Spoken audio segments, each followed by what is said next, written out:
Well, good morning, good morning, good morning, good morning, and good morning, everybody. Good morning, everybody. Welcome to another episode of The Morning Glow. Welcome to another episode of The Morning Glow. Got a great broadcast lineup for you today. You know, this is what we call Way Out Wednesday. This is Way Out Wednesday. So, what is that, you might ask? This is where you become the boss. And whatever you want to talk about, we will talk about it and talk about it in its entirety right here on DKM Media Group and Associates. So, give us a call at 678-381-1973, 678-381-1973. We love to hear from you. Give us a call and let's talk about whatever is on your heart. Let's talk about it and talk about it in its entirety. But before we go another step further, I got to say good morning to Mr. Frank Logan. Good morning, sir. How you doing this morning? Detroit Lions. Oh Lord, another 6-10 season, another 6-10 season. That's what we might have. Y'all got the quarter. Detroit Lions. Mm-hmm. I'm gonna tell you something. I'm gonna tell you something, man. If y'all win 10 games, I say y'all had a very successful season. Thank you. But y'all not gonna win 10. Yes, we are. Y'all not gonna win It 10. may not be 10. It may Thank you. it might be a five game season. Yeah, exactly. But my thing is, man, it's gonna be real interesting, man. You've been well, I know you ain't been watching basketball, man. You've been asleep. You've been knocked out. You ain't watching no doggone basketball. Not at 8, 9, 10 o'clock at night. Y'all had a say it again. I didn't say nothing. Oh, okay. That must be. But look, Frank, I ask you a question. And we're gonna get this thing started. You know, we're waiting on the young ladies and everybody to come on board with us. And Leonard's not gonna be with us today, man. Leonard has some prayer obligations he had to take care of, so he's not gonna be with us today. He might call in later on. It depends on how everything goes. But right now he's saying he won't be on today, but he'll definitely be back tomorrow. But Frank, who is more addicted? Who is more addicted? And I'm gonna go ahead and ask the question. And ladies and gentlemen, I want you all to chime in on this. Who's more addictive? A man watching sports or a woman shopping? What's more addictive? Well, you're gonna be surprised at this, Raheem. Uh-oh. But I'm actually a bigger shopper than my Oh, wife. Lord Jesus. But I love sports. I Mm-hmm. mean, I absolutely love sports. Mm-hmm. So yeah, it's tough. Okay. As a whole, though, because of the fact that the roles is slightly reversed a little bit, let's deal with it as a whole. If we got a whole ball of clay, women, shopping, men, sports, who's more addictive? Wow, you know, um, I would have to say us to sports. Mm, Yeah, I would definitely have to say us to sports. Yeah, mm. I would definitely, because I mean, think about it. How many men are gonna miss the Super Bowl, the NCAA playoffs, the World Series? Even if you're not a hockey fan, Mm-hmm.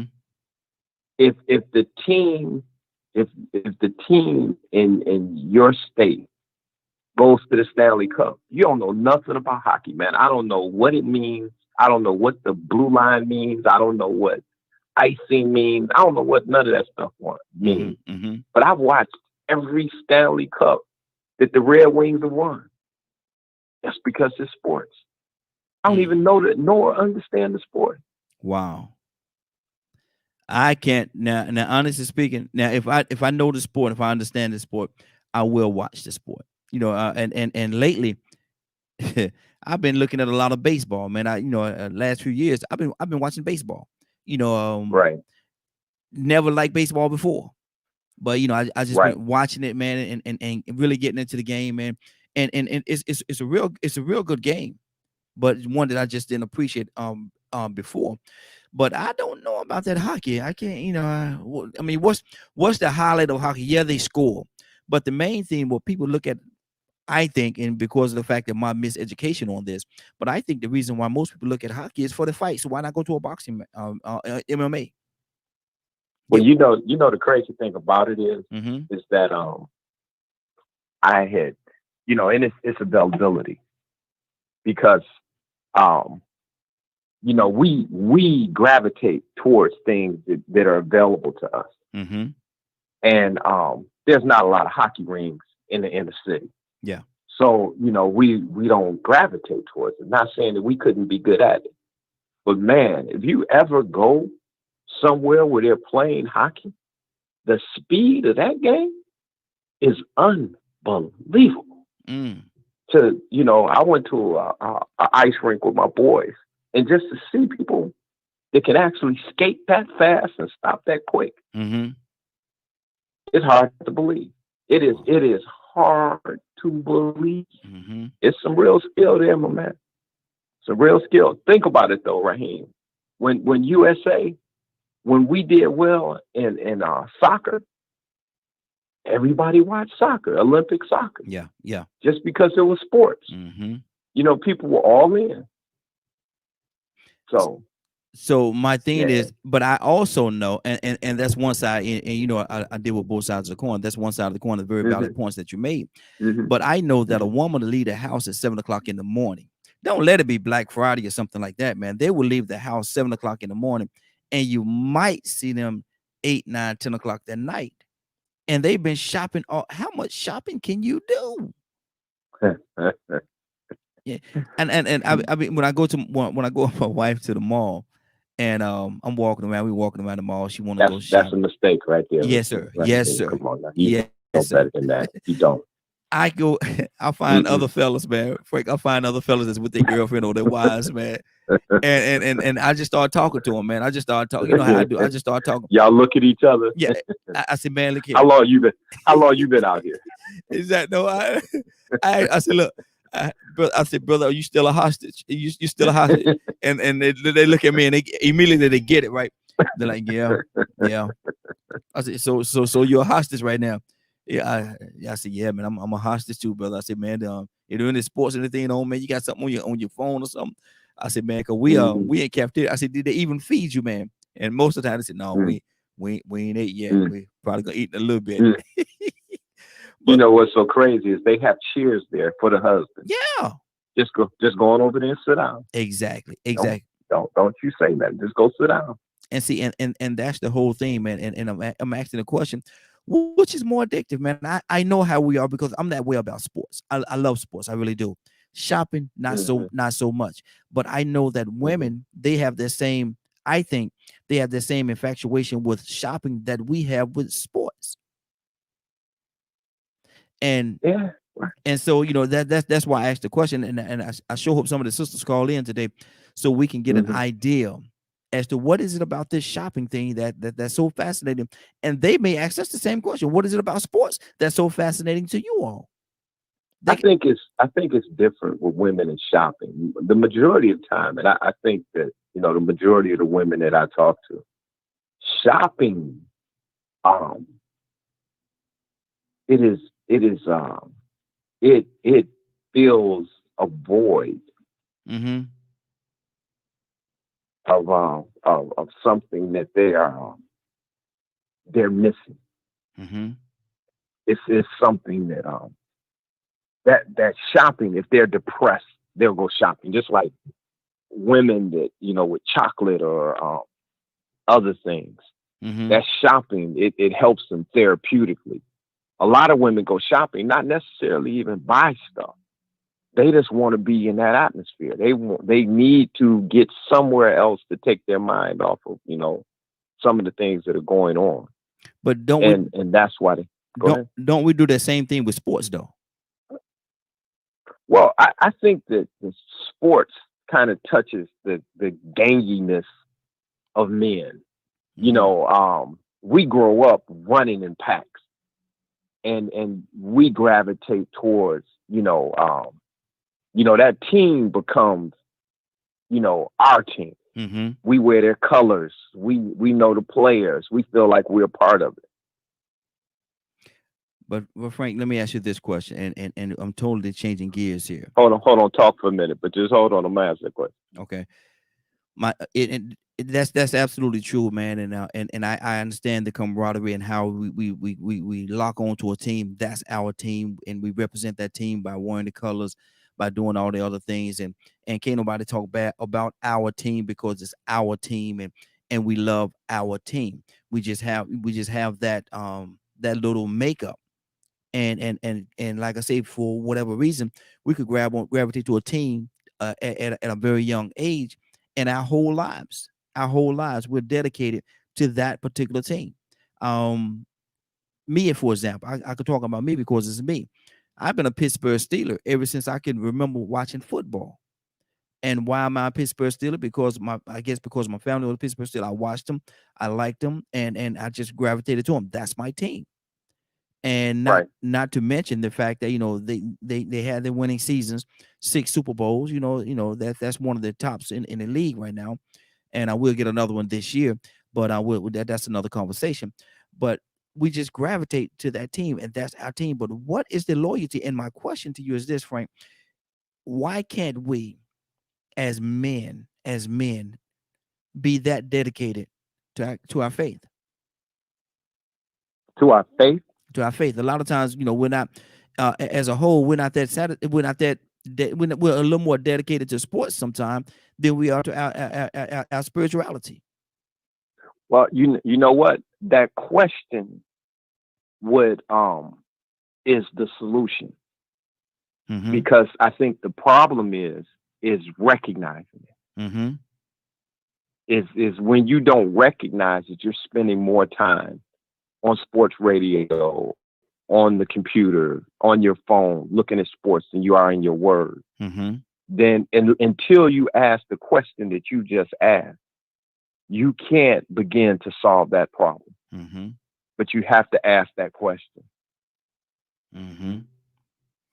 Because I remember we had a fast, and our fast was during the Super Bowl, and one of the things that we couldn't do was watch TV. And that was one of the best things that ever happened to me, because I didn't realize how wrapped up I was into sports until I had to give it up at that critical time. Now, let me ask you this question: had the Lions been playing in the Super Bowl that year, would that have multiplied the difficulty or the difficult level of you not watching that game, doing that fast? I don't think it would have been as much of a challenge to me as it would have been on the path. I'm wondering if he would have taken that risk. If he would have known that the team, that the Detroit Lions, that have not won a Super Bowl in a long time, if he would have made that move, that bold move, that would have been curious for me to see if he would have caught it at that time. If he would have caught it, I would have done it.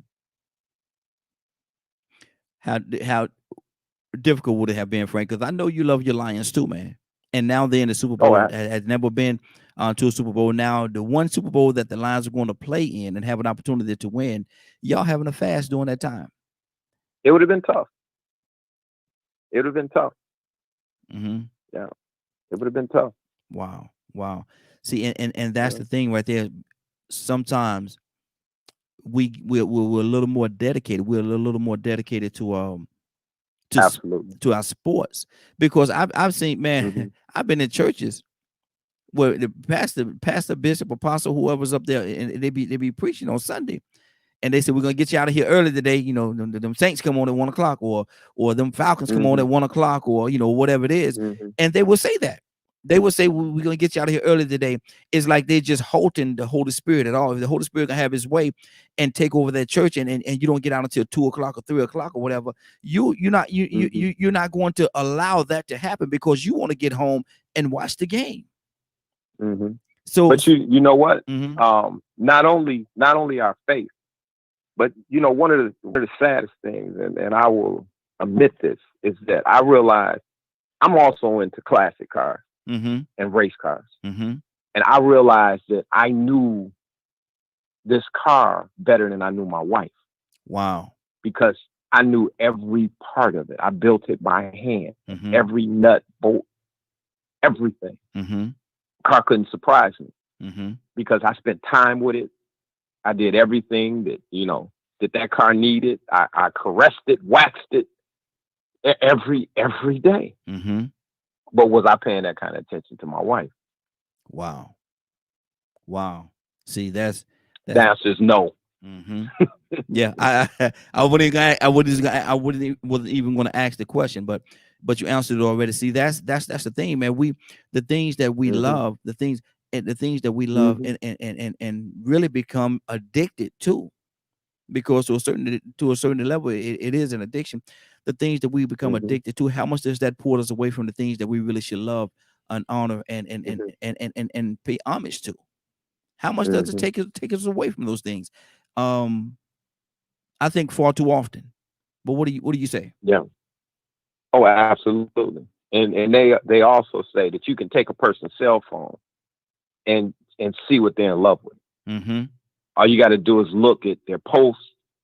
Um, whatever's getting your time and your attention is the thing that you really love. Mm-hmm. And you can it's easy. Just go back and you'll see every single day, what a person is checking, Mm-hmm. what they're looking at, what their attention is to. And I'm gonna ask a question that's not gonna be popular with a lot of people that's watching us right now because they're actually watching us via this. But how addicted are we to Facebook? Oh my God. How? Not only addictive, Raheem, how careless are we? Mm-hmm. You're putting intimate pictures Mm-hmm. of everything you do on a you gotta wonder, Facebook is free. Mm-hmm. So by it being free, how are they making money? They're Yeah. selling all your information. Exactly. And Exactly. you're giving them everything, where you're at, what your kids are doing, what their names are, when their birthdays are. You're giving them all that information for free. Mm-hmm. Mm-hmm. Exactly. And see, and that's the thing right there, man. I know some people, man, they can't go through their day. I challenge a lot of people to go through your whole day from the time you get up till 8 o'clock at night. Let's just say 8 o'clock at night, and don't touch or look at Facebook at all, one time throughout that whole day. That Mm, that would be very challenging to a lot of people. And if they sit there and they think about it and are honest with themselves, a lot of people can't do it. A mm, lot of people can't do it. They have to find a way to go on their Facebook, what somebody posts, what they this or what they that, or what can I post, what can I say, how many likes can I get? People are so addicted to Facebook, Instagram, mm, Periscope, all these social media platforms that they use right mm, now. They're so addicted mm, to it, man. It's like they can't live. It is what did you do? It's almost like you asked the question, what did you do before it became into existence? mhm, I mean, mhm, you were fine, but now that mhm, now that it's here, people can't go a whole day without clicking the internet on. Now mhm. I don't want to do that because that's how they listen to us. So I'm not trying to tell them not to, but at the same time, if they look at the reality of the situation, they are very addicted, are very addicted. Abs- absolutely. Hmm. Absolutely. Absolutely. And so Absolutely. that's where I am with that, man. We got all these addictions and things that pull us away from the things, Frank, that should be important, that should be Mhm. really important in our lives, man. And we just gravitate to them, man. We don't fight against it. We don't resist it. Somewhere I read where say resist the devil and he will flee. How how That's right. how are we resisting these other things in our lives, man?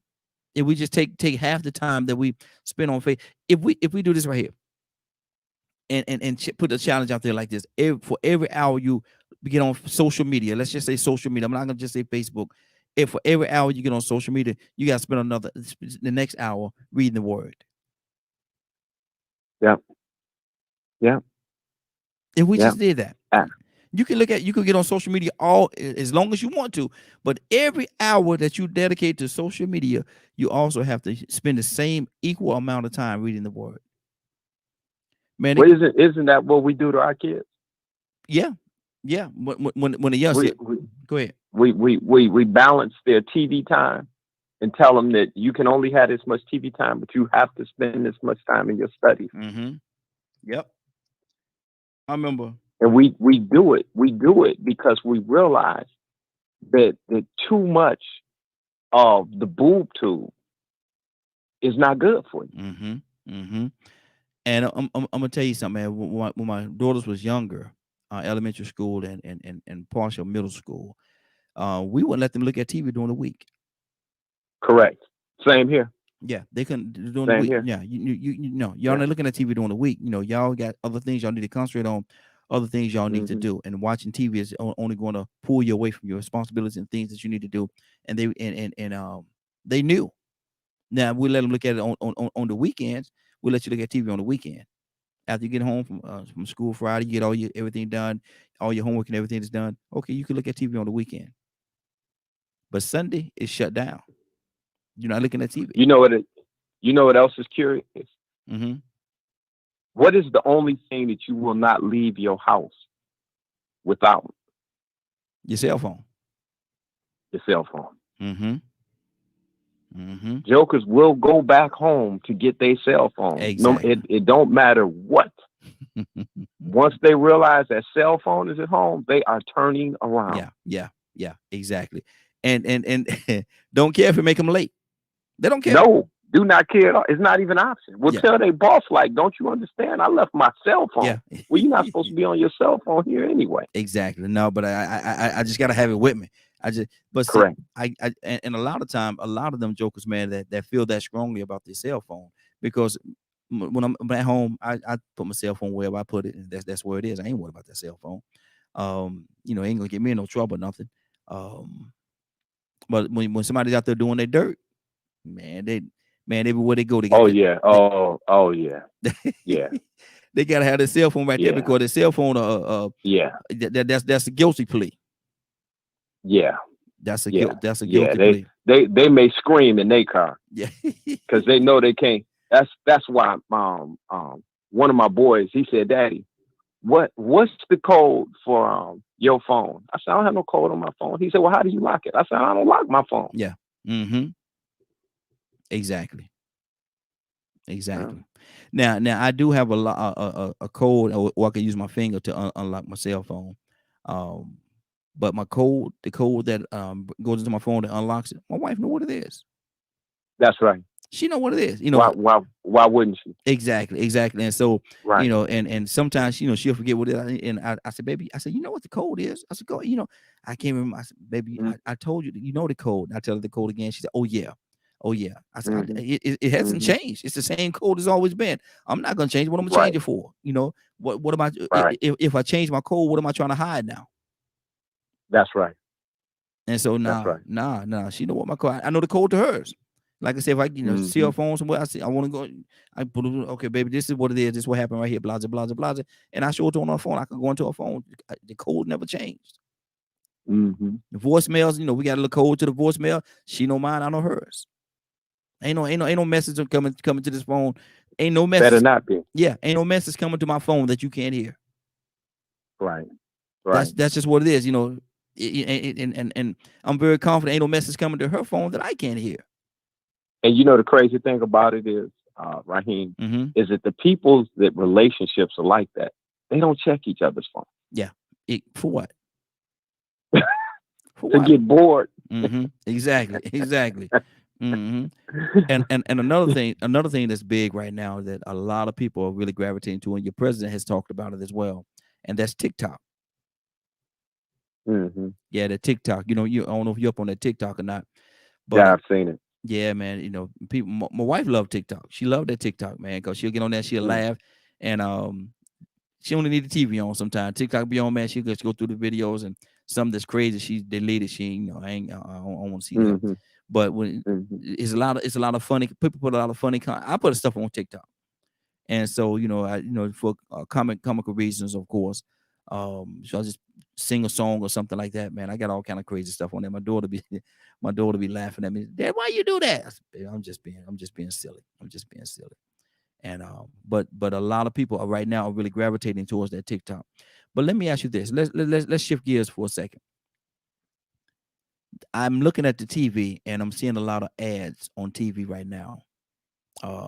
And Trump is trying to, his whole campaign is trying to shoot Biden down in every kind of way. Biden today, we got black folks talking about Biden. I saw one commercial with a black guy saying Biden is gonna try to unfund or defund the police officers and the police force and stuff like that. Frank, what do you think about that, man? How do they defund the police? Well, you can't. I mean, the thing about it is, once again, that's words. You have to be careful about what you say, because then other people are going to use scare tactics to tell people. They had an ad saying you call 911 and the average wait is 5 days because the police department is defunded. What they're talking about is monies that they've put toward to the police department to do particular things that haven't been done. Mm-hmm. And they're going to take those monies and put them in the community directly, to help, police and community relationship and other things like that.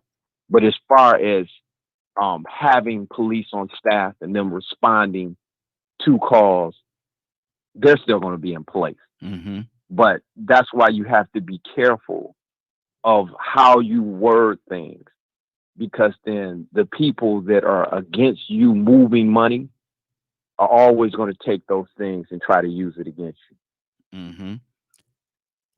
And see, a lot of people don't understand, because when they Trump and the way he's putting it out there, defund the police.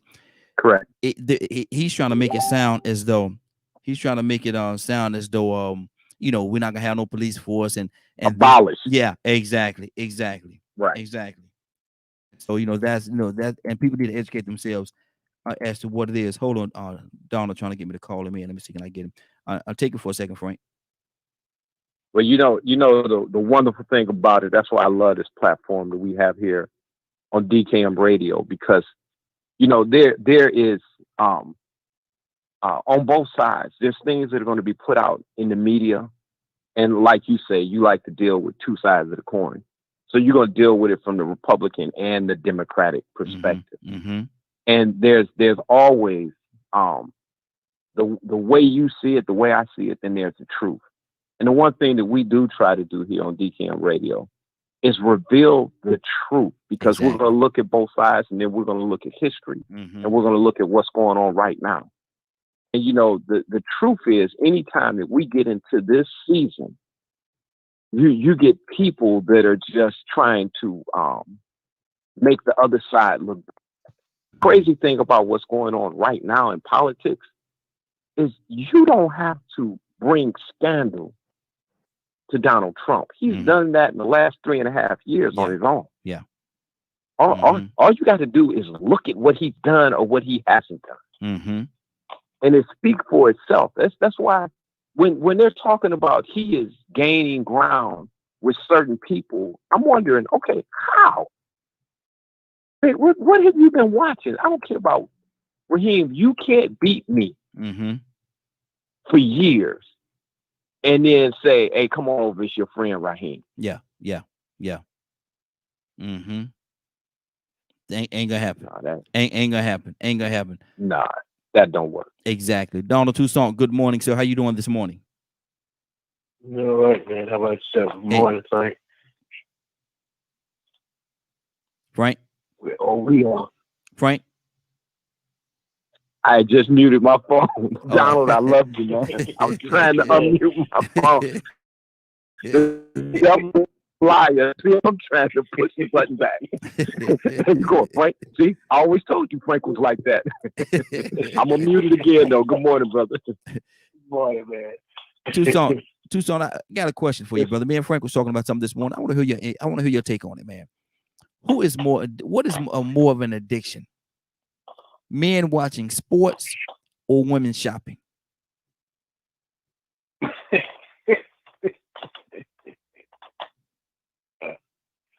Oh, shoot. It's a tie.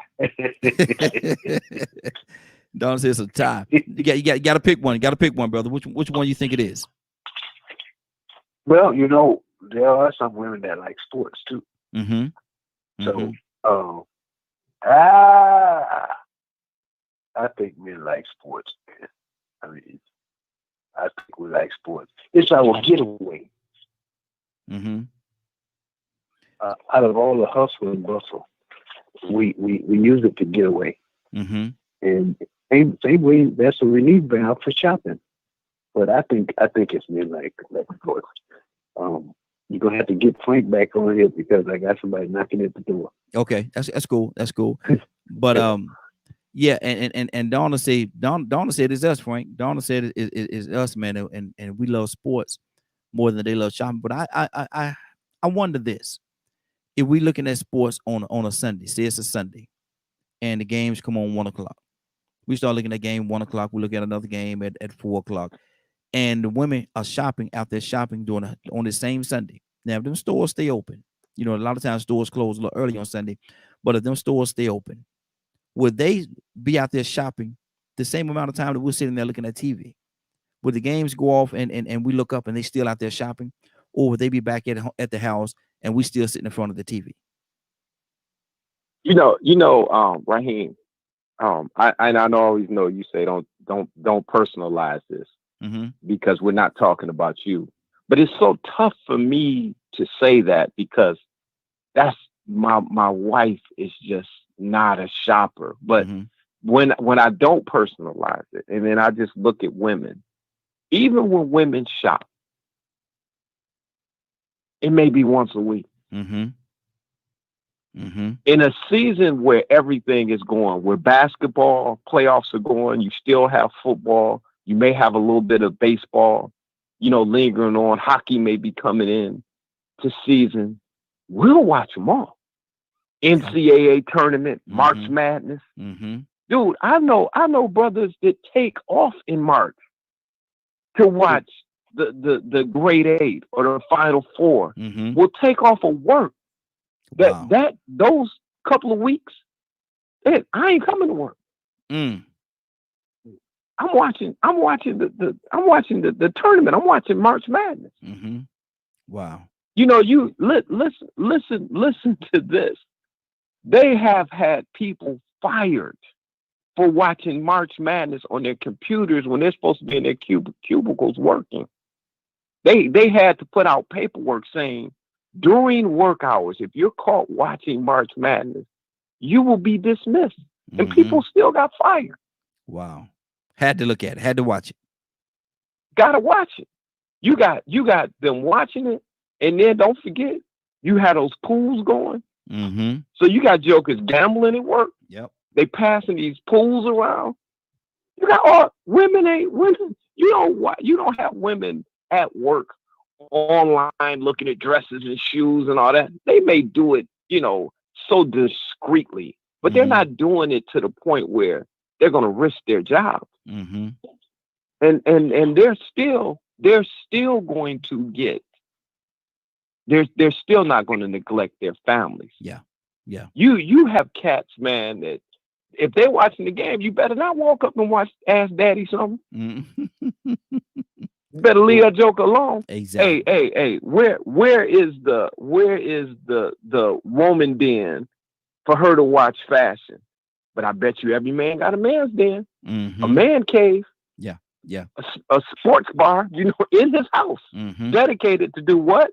Watch sports. Watch the sports. Absolutely. And let me see, Donna, I heard you over there, man. What's on your heart right now? I was just thinking, man, and then don't get in front of the TV because they'll fight you.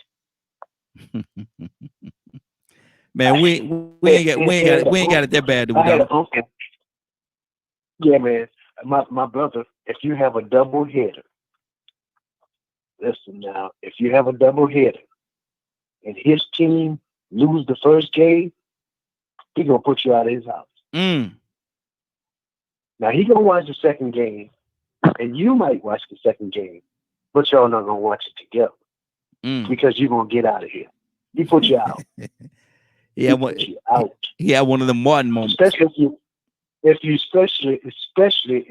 you rooting for the other team, you getting out. Oh, you got to go. You gonna go. I don't know where you're gonna watch the next game, but you ain't gonna watch it. He sure is.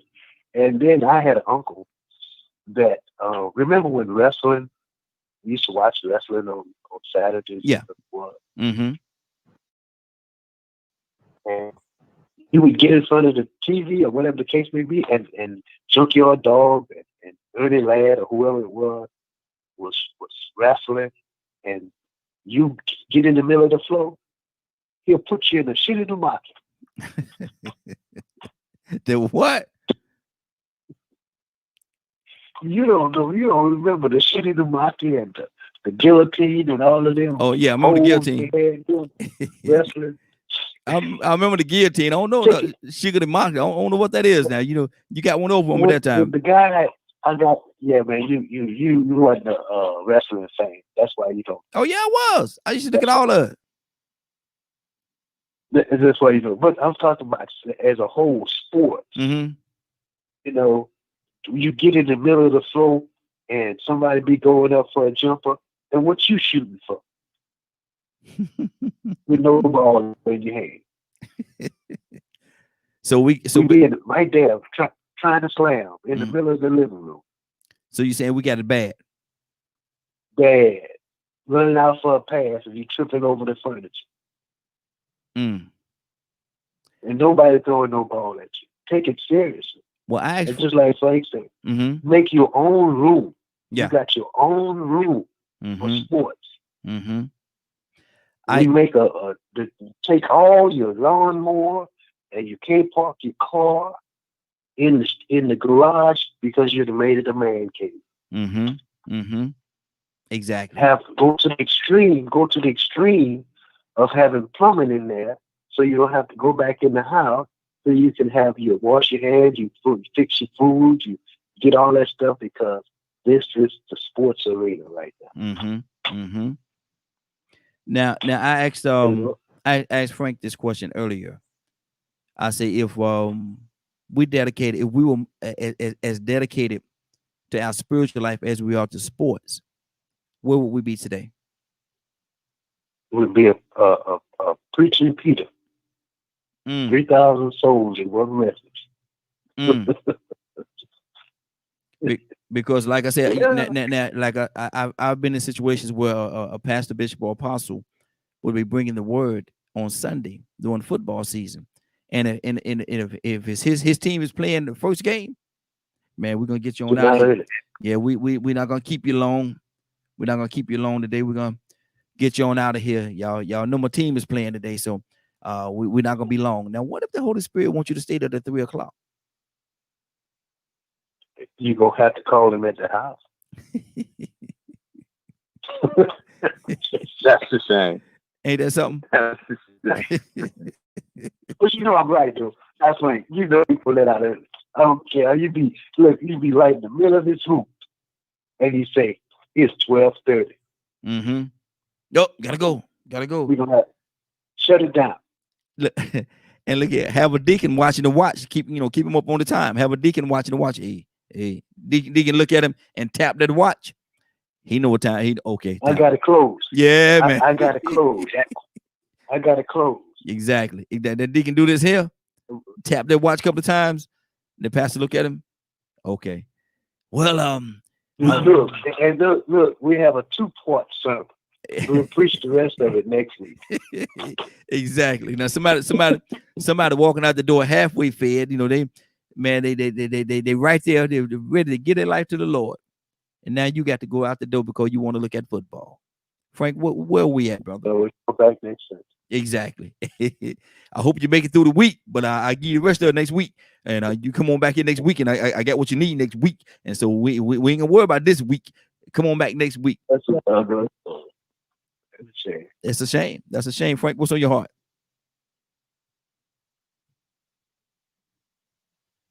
Frank, you there? I think we done lost Frank. Did we lose him? No, he's still there.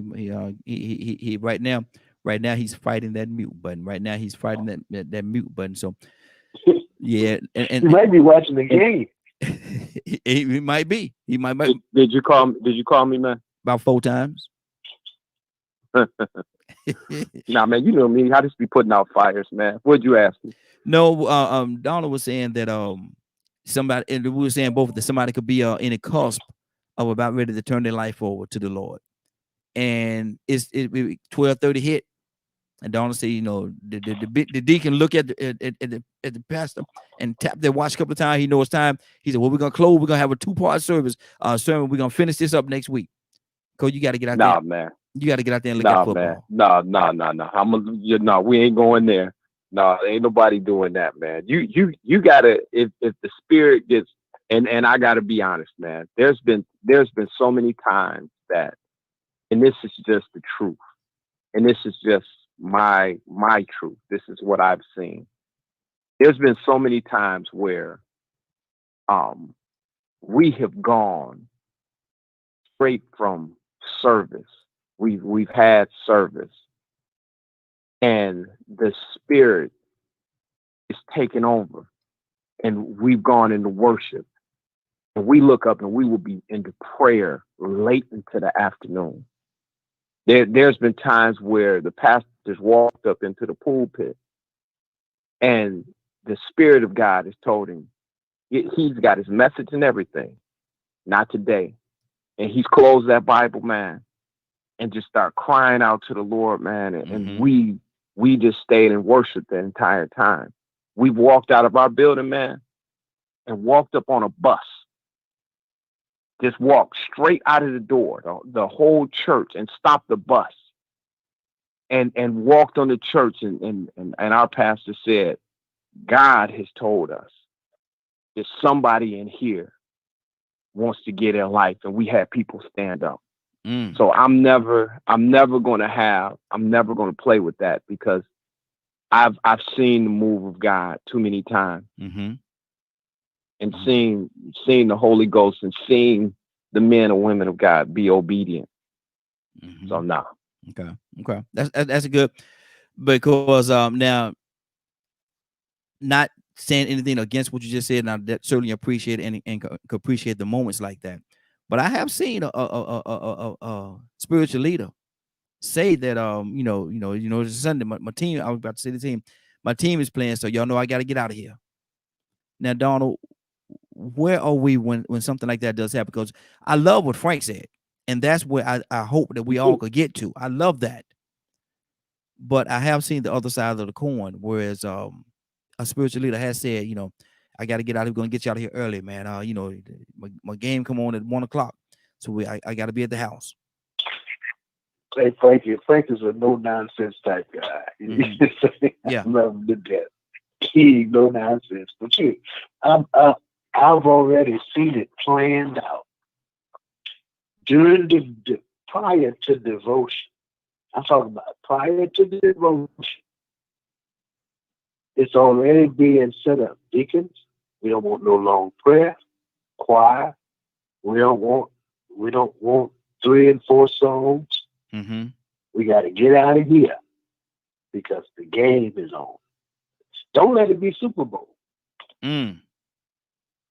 And for real, and we joking and we clowning, but I'm all for what Frank is talking about. Yes, sir. This is where we need to be as a church, especially now, because everybody's suffering. Everybody's going through. You got pandemics. You got people leaving here. We don't have time to be wasting time on worldly things. We really don't. I mean, we really don't. And the mindset, it needs to be like that. If there's a person passing down the street and church service is going on, and just so happens if you're on the outside for some reason or the other, stop that person and ask them if they know it. Because we don't have time. You see a person at the grocery store, you see a person on your job, it don't make no difference, because the person you're looking at today might not be there tomorrow. Come on. I mean, really, we leaving here. Your name is on the obituary. I hate to say it like that. Yeah. Already, right now. Because I've heard people say that this virus is a fake and it's a flu, and they're no longer here. Exactly. They don't believe it till they get sick. But on the writers, and I'm serious, that part is serious. But I've seen in the past, I've seen in the past where they set it up at the beginning of service, knowing that the game is coming on. And let me say something else about women with their shopping. Because I'm like Frank, I know we don't do shopping too well. When we do, it's probably once a month or something like that. And I'll go sit in the car because they're enjoying themselves. The women enjoy themselves when they're shopping. When they do. And you don't want to get in the way. they're not gonna get out of church early to shop. No. But when the game on, oh, we getting out of here. Wow. I'm telling you. Frank, what do you say to that, brother?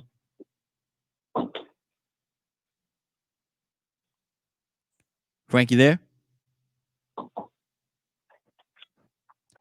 Frank, wake up and go to sleep. Wake up and go to sleep. Might be in the cubicle. Looking at the sports reviews for last night. What? Ain't the football start? What season starts now? Basketball is on now, but football starts I think Sunday. Yeah, football starts Sunday. So he might be. You know, you got some preseason. Yeah, you don't tell it. I don't know if they're gonna have preseason this year because of with the COVID and everything. No, preseason. Yeah, preseason was canceled. Okay, yeah. Okay, but with us, it starts way before preseason. I mean, be serious about it, man. I've had Raheem call me from Atlanta talking about players that have been drafted that played for Michigan. So we go way beyond preseason. We follow these kids through junior high school. Yep. Look at LeBron James. LeBron James had ESPN and everybody else showing up at his high school game. I just watched a special on the Rucker in New York. Exactly. Where they had thousands of people showing up for games in the park.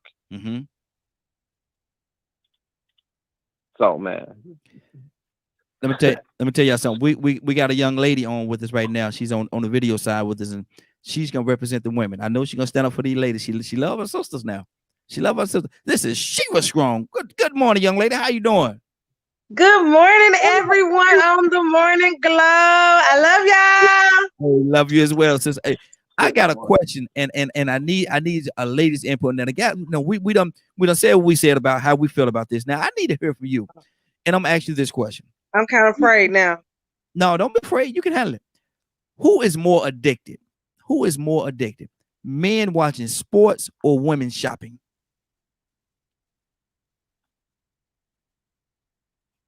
She's got to think about it. That's a good one. Wait a minute. Who's more addictive? Men watching sports or men or more women? Yeah, men more addicted to watching sports or women, are they more addicted to shopping? I don't know. I probably would say the men watching sports on TV and stuff. But I'm a sports girl too, because when my Saints start playing, man, y'all better move out the way. You heard me? We're going to be on that field talking about who that say they're going to beat them Saints. I say, who that say they're going to beat them Saints? I say, nobody. Nobody. Look at now. See how them New Orleans Aints be doing? I mean, Saints, see how they be doing? The New Orleans Aints? See, Raheem, we know you're an undercover lover. Look at New Orleans Aints. Them New Orleans Aints with them bags on the head. I remember them bags. You know what, Raheem? We know you love the Saints because you know what? You be singing it. You sung that song before you even knew it. Oh, when the Saints go marching in. Oh, when the Saints go marching in. Oh, Lord, I want to be in that number. Oh, when the Saints go marching in. Frank, it's amazing. It's amazing how she found she gonna find her place to sing in. Oh, she gonna find her place to sing now. She gonna sing. Exactly. I think it's twofold. But Donald made a very good point. He said a lot of times what'll happen is we'll leave church if the game on. Shut church down on Sunday if the game on. Y'all not gonna leave church. Y'all not gonna leave church to go shopping. Now when church is over, y'all might go shopping. But y'all not gonna leave church to go shopping. What do you say to that? Say it again. Y'all not gonna leave church to go shopping. No, not really. I wouldn't. I'm gonna tell you what, y'all sneaking be looking at the game on y'all phones at church, and y'all be sneaking to kind of, you know what I'm saying, be having it on the side or having your homie call you, man, you better hurry up. Y'all be, betting making money out the football game, basketball, baseball, hockey and soccer, all kinds of stuff. So I'm gonna tell you how y'all. I really think y'all more addicted to the sports than we are shopping, because us women, now we like to shop. I ain't gonna pass, because me, I gotta go shopping and I like to shop. But I like, I ain't like 50 cents. I don't like the window shop. I like to go in and spend. I like to go in there and buy some food. Okay, let me ask you this question. We're gonna go to the phone like we got another caller. If and not you, we're not gonna personalize this thing, but if money was no issue, or the amount of money that she could spend was no issue, she can go out there and shop as long as she want and buy as much as she want to buy. Would that be a whole day? Would she shop all day? Would she leave in the morning and come home at night? Let me tell you something. I'm gonna talk about Christy, because I gotta personalize it. Because I can't talk about what nobody else will do. But I can tell you what I would do. Come on. I would shop until I cannot walk, talk, nothing. I'm talking about that money be so real. Hey. Would it be things that you really need, or just stuff that you see? Would it be impulse buying? No, you know what? I'm an awesome shopper. Like me, I like to buy stuff for everybody else. Raheem, I would buy you a little rag and a little stuff so you can keep so you can keep that glow going on. Man, I promise I would. You know what I'm saying? I would definitely, think about others, and I think about everyone around me, and I would buy for myself. Don't get it twisted. I am gonna buy for myself, because I'm gonna buy me some shoes, because I love shoes. So anybody that's in this 58 countries, I'm a size 9.5, 10. I love shoes, any kind of shoes. I'm a shoe fanatic. Send her some $, she was strong. If you want to help me in my endeavor, send her some. If you want to give me the money to shop with, I would take it. Flip-flops. Buy some flip-flops. I like them too. You can't never look, especially with my toes done. Hey, the Lord, my Jesus. Captain Leonard, good morning, sir. How you doing? Hey, Leonard. Good morning, Raheem. Good morning, Christy. How are you? We're asking a question this morning, man.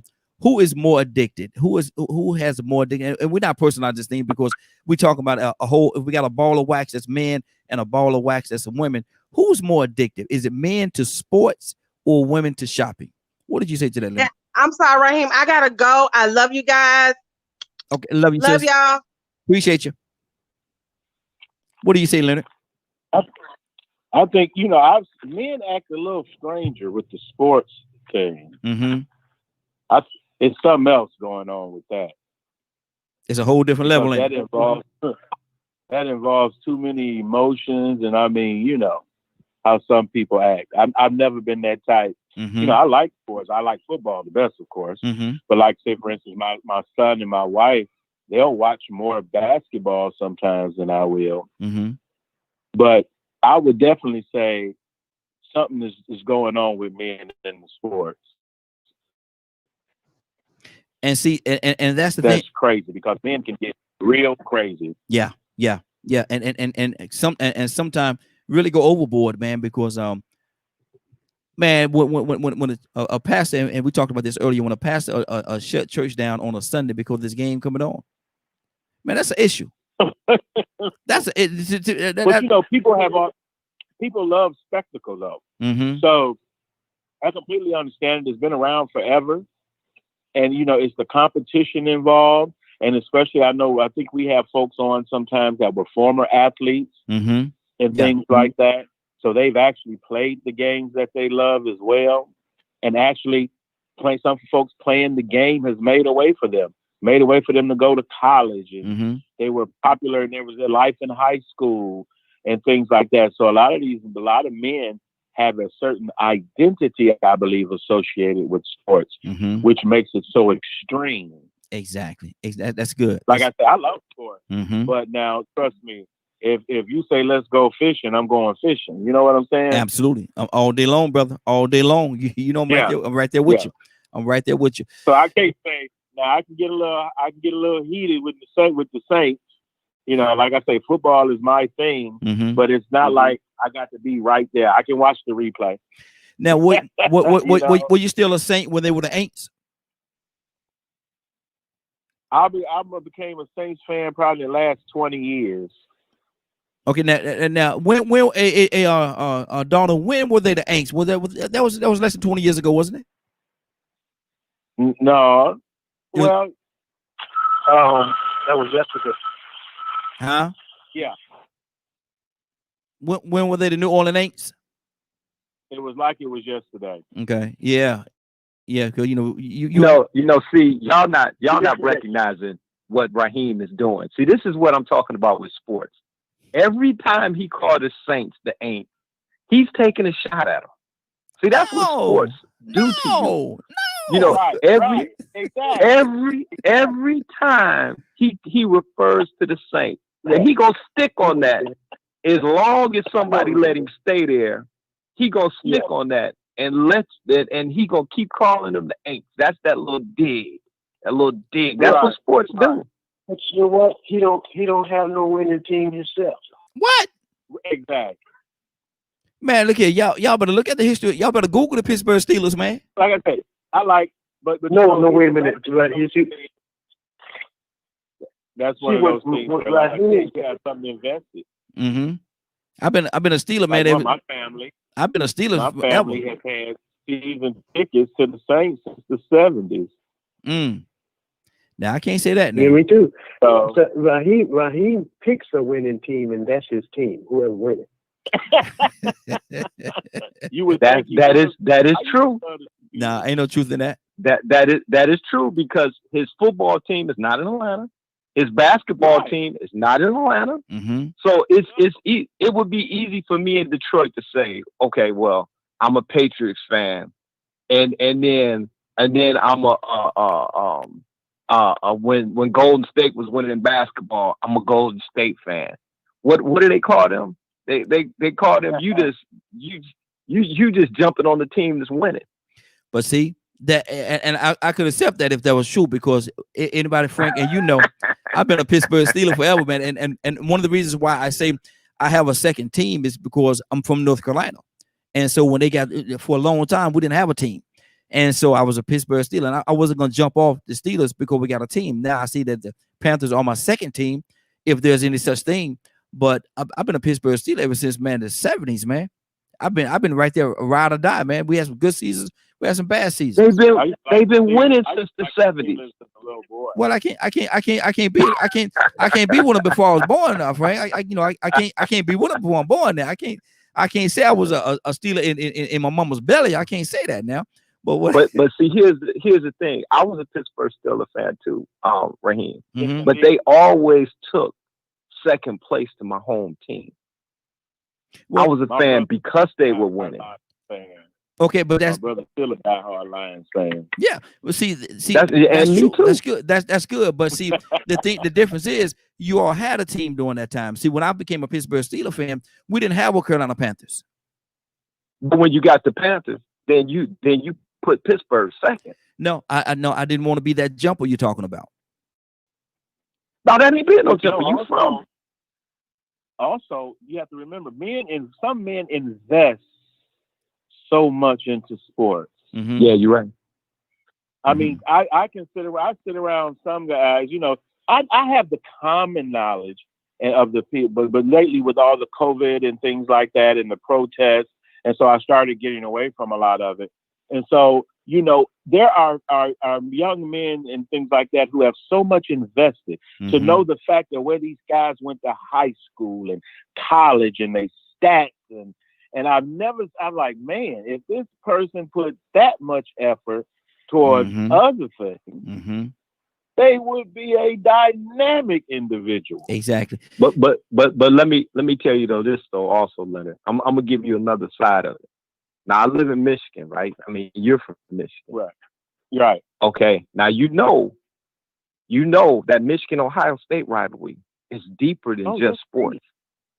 Okay, it's deeper than just sports. If you at a certain time of the year, if you drive your car to Ohio and park it and go in somewhere with Michigan plates, you gonna come out and either the police are gonna have your car, or all your windows are gonna be busted, or your car is gonna be keyed. You just don't do it. And I used to live right down the street from U of M.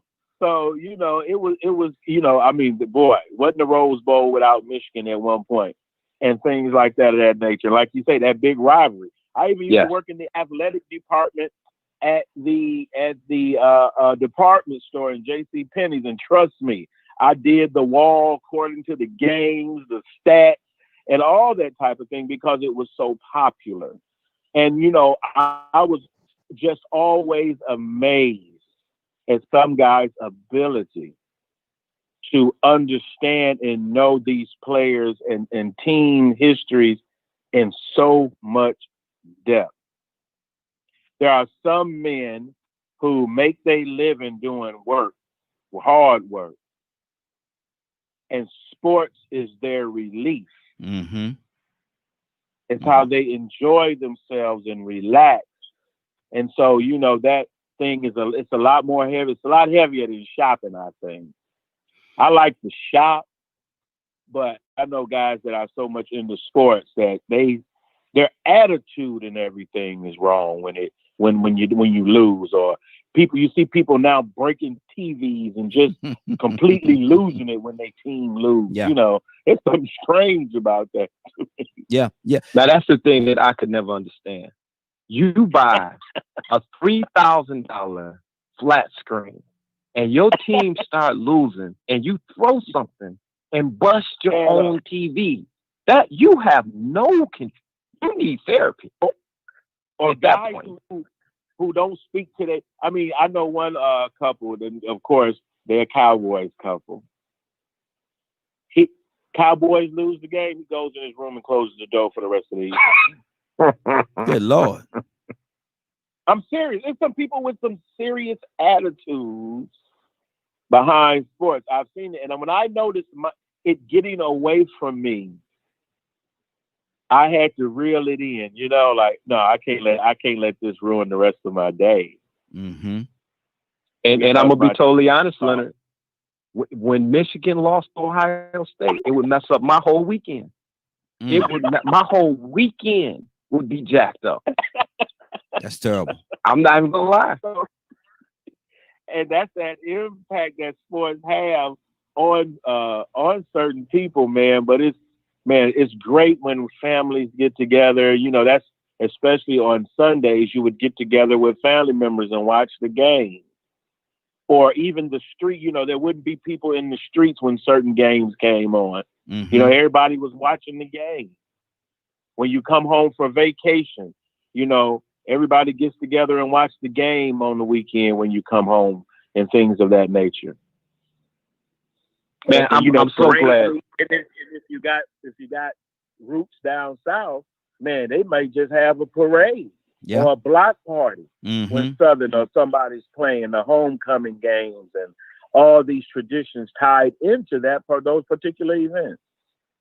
I'm so glad you said that, because this is something that's crazy. Now, you want to see some people get along? As racist as Alabama is, you have on that Alabama jersey during that weekend, all you got to say to the biggest racist is Roll Tide. Roll Tide. He gonna agree with you. When the Pistons won the championship, we ran out into Jefferson and shut down traffic. There was people coming from the suburbs, white women kissing black men because they were so excited and happy. Good Lord. Good Lord. Sports is a mess, man. Mm-hmm. And we asked the question, Leonard. Is a big part. I asked the question, Leonard, earlier, if people were to dedicate or be as dedicated to their spirituality as they are to sports, where would we be as a society today? What do you say to that? Well, you know, those people who are church-going people really are. That's one of the greatest things about coming together. You know, the Bible says, forsake not the coming together. And so that is what you're doing when you're going to worship. Mm-hmm. That's what you're doing. And that's why we have to make sure we protect that freedom of religion. Mm-hmm. Because this is what you're sharing when you go to worship. This is the same with when the Jews go to temple, when the Muslims go to mosque, you name it. It's when you that's how you share your religion. Okay, but is it to the same level as a man? Like we said, we painted this picture about men in sports. Go to.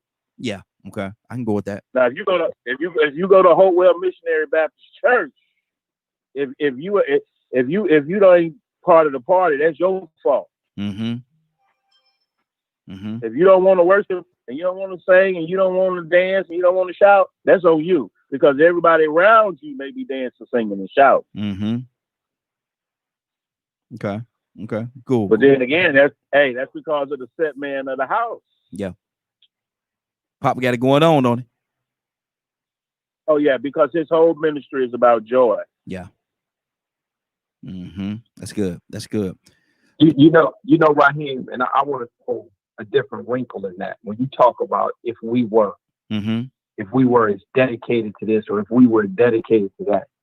When I thought I was going to be the next Bruce Lee, I actually took a flight to Seoul, Korea.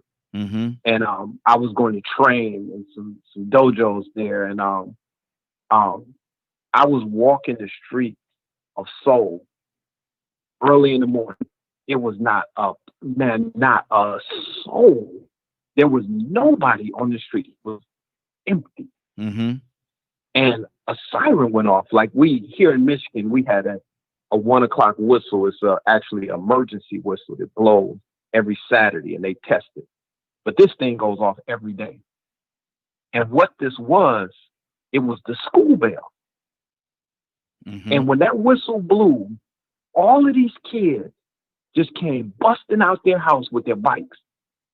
Bikes just bam, bam, bam. You saw bikes, hundreds of bikes coming from everywhere. All these kids jumped on their bikes and they just were gone. And in the next 5 minutes, you didn't see nobody. They were all in school. And I was standing there in the middle of the street going, wow, they do this every day. They have that type of dedication to education. They just blow a whistle. You know where you're supposed to be. Yeah. And them kids were at it. I was like, oh my God. But that's their focus. And that's why when they get here, when they come here, and if you've ever been in college or in high school, anywhere, and you have somebody that is from another country that came here to study, 90% of the time, they're straight A students. Yep. Yeah. Now, what is that saying about us here in America? It's our focus. It says your priority. It's priority.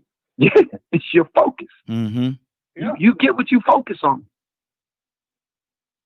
Now, I know they can get A+ in social media here in America. We spoke about that earlier. They people love the social media, and if this was some sort of a test in school, then all the kids will pass that. But math, reading, writing, arithmetic, they might struggle a little bit. Might have a problem being as dedicated or as focused on that. Go ahead, Leonard. Well, and you have to also realize it takes effort. It takes effort. You just don't sit there and it just automatically come to some people or what have you. And one, if you raise your children to prioritize education, they usually do well. If you notice, most of your Muslim friends, their children they do extremely well, because nothing else is more important than God to them. And then next is their education. Yeah. And so, once you establish that as the priority, and you keep the kid focused on education, like my mother always reminded us that education is the key. Yeah.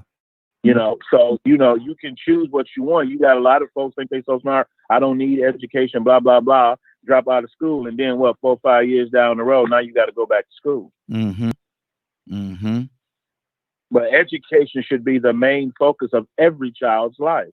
Now, let me ask you this question, because I know I got a lot of friends, and I know y'all probably have friends as well that went to school and got bachelor degrees or master degrees or whatever the case in a certain area, and but they don't work in that area.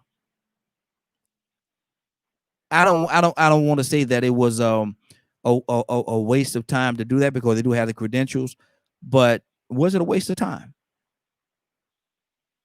It depends on why they went. Did they go just because they wanted to know? Well, the ones because this is a misconception that African Americans have with everything. Mm-hmm. Looking for the easy way. Mm-hmm. Looking for the quick, the fast way. Matter of fact, if you're going to have a conversation about something, you ought to have enough sense to go get an education to discuss it with knowledge. Mm-hmm. Okay. So regardless of what they went to school for, it depends. What did they go to school for? Some people used to laugh, go get a liberal arts degree if you haven't really made up your mind yet. Mm-hmm. Because a liberal arts degree gives you a little bit of everything. Mm-hmm. Okay. And one of the things that I'm saying about these people here, they went to school, the ones that I know, the ones I had the conversation with on this matter, they went to school because they wanted to go into that field. But once they graduated, got everything they needed, degrees and all that stuff. They started working in a totally different field. And I asked them, I said, yeah. I said, what? Why did you go to school for that? Why don't you use that? You got a degree and everything in that. Well, once I got it, I just didn't want to do that no more. Then this opportunity here came about, and they said that okay, this might be the answer right here. They said I had to have a degree in order to get the job. And because of the fact that they have a degree, not in that, but they have a degree, because some jobs say you have to have a bachelor's degree, you have to have this in order to apply for this particular position. And so that might be right. That might be my answer right there. Donald, what do you say? Toussaint. Yeah, that's how crazy our society is. I mean, then the bad thing about it is you can go to school for years and years and years and years and years and still don't get the job. Mm.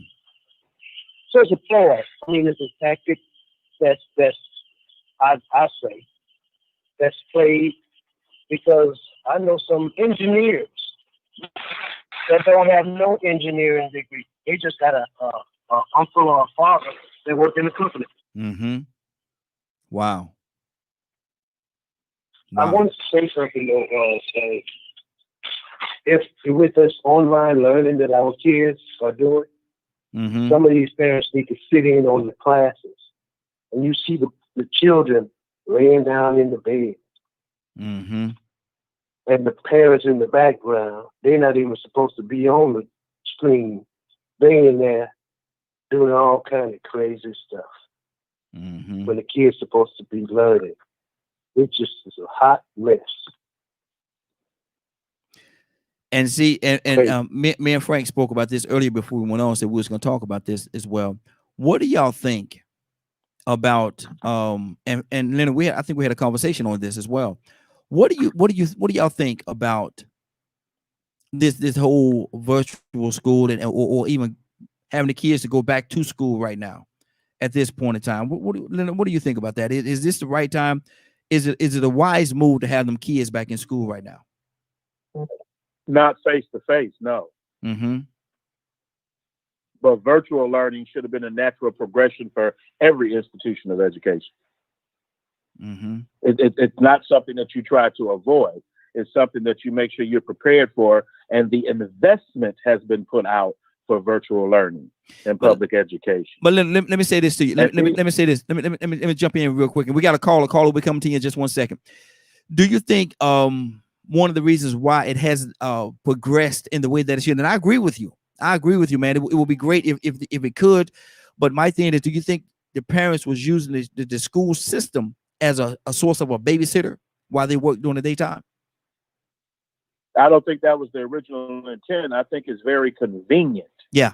Because everybody, everybody should be working on something. Of course, you have mothers who are usually glad when that child turns about 5 or 6, used to be, where they used to go to school. But now they have daycares. Mm-hmm. They have before school and after school care. Mm-hmm. So actually, this is what you must do in order to educate your children and still be working parents.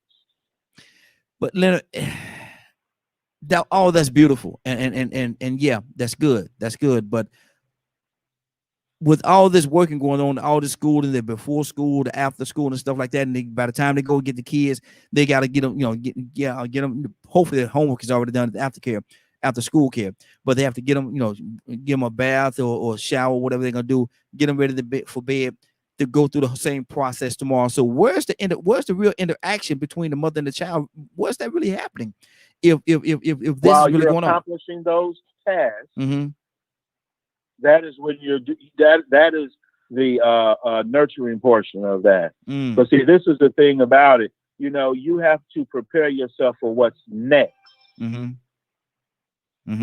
Okay. Not just sit there and try to maintain a certain thing. It's what's next. These children are growing, are developing. So you have to make sure that they're learning things. They're learning that, guess what? You have responsibilities. Adults go to work, kids go to school. It worked well that way. But see, now the dilemma, what are we trading off though? When there is no plan B. But see, my thing is, and I agree with what you're saying to a certain degree, but at the same time, I think we're trading off. I don't like the trade off in that. But let me go to this caller. Caller, what's your name? Where you calling from? Hello, everyone. Good morning. It's Anna. How's everyone doing? Good morning, young lady. How you doing this morning? Morning. I'm good. I'm good. Okay. Anna, I need to ask you a question, and I need to hear your heart on this from a female standpoint. We're gonna go back to where we started, and I want to ask you, what is more addictive? Who has more of an addiction? Men watching sports or women shopping? Oh, I don't know. I like both. I'm probably not the one to ask that. I love shopping. COVID has been like really bad because, I haven't been doing any of that. I kind of, well, you guys should know, you guys would personally see me at the radio station. I would weekly go and buy outfits for my entire household, like a new outfit. I've actually been trying to clean out stuff since I've been home because it's just too much clothes. Go ahead, keep watching. Keep watching. Yeah, I love shopping, but I can sit down, I can watch a game of golf, like I can watch bowling, like I can watch football, like I love sports. So I can sit and watch a game, probably two of my favorites, probably weird to people. Well, no, it's my culture. We watch a lot of that. Would be baseball and boxing. Yeah. I absolutely love it. I can sit there and I don't care if it's an underdog just coming up. I really enjoy boxing. Like I can enjoy the sport. I can enjoy baseball. A lot of people don't. There's a lot of sports that, even the UFC? UFC, right? UCF. Yes. No, UCF is Florida. So UFC. I love UFC. I'm like, man, they knocking each other out. So that's a hard one for me because they're both good. They're just as refreshing. So I don't know. They both feel good. Okay. Well, let me do it like this. Let me ask you this question. Okay. You got one ball of wax that's men sports. You got one ball of wax that's a woman shopping. Which one do you think would spend more time doing that? And I'm gonna throw this in there as well. And if somebody say, look here, go out there, I want you to go out there shop. I want you to leave at 7 o'clock in the morning, and I want you to shop and buy everything. Money's no object. Buy whatever you want. How long do you think you will be out there? Would you be out there if a game came on Sunday, and the guy started watching the game at 1 o'clock and it doesn't go off until 10? If money was no option, you go out there and shop as long as the stores are open. Would you be out there past 10? Would you be out there past 10 shopping? You say you say yeah? I said no. Oh, okay. No way. Okay. I'm one of those shop in and out, and I don't even do the in-store shopping. I do online. Okay. It's just so much easier. I do online. I mean, I rarely, like when it comes to clothes and stuff, do that kind of shopping. If I'm physically in the store, it would be linen, because I like to feel it. I like to know what I'm laying on or what, I'm drawing with. But yeah, no, I would not. Like when you're sitting down to watch a sport, you automatically know, okay, it's going to be about this long, or if I watch these two teams, it's going to take this much of my time. But I also say that we should marry somebody who likes those same things, who doesn't mind going shopping with you, or doesn't mind looking it up online if you're more modern. You know what I'm saying? And then somebody who can sit down and watch the sports with you. You have the best of all worlds. Now, that's just my opinion. I can agree with you about the watching the sports, but going shopping, I'd rather take a beating. I'd rather take a beating than be in that store. Oh, man, look here. I'd rather take a beating. That's just me. Really? Yeah. I love it. I love it. Like, oh my gosh, I love it. And I'm like, oh my gosh. And, I'll go, before COVID, I would go out a lot of times. And, before I really started getting into the online, and I would just see something and I'd be like, oh, this one goes good with this one in my household, or that one, or myself. And sometimes I would even shop and see something maybe for somebody else, my dad or my mom or whatever.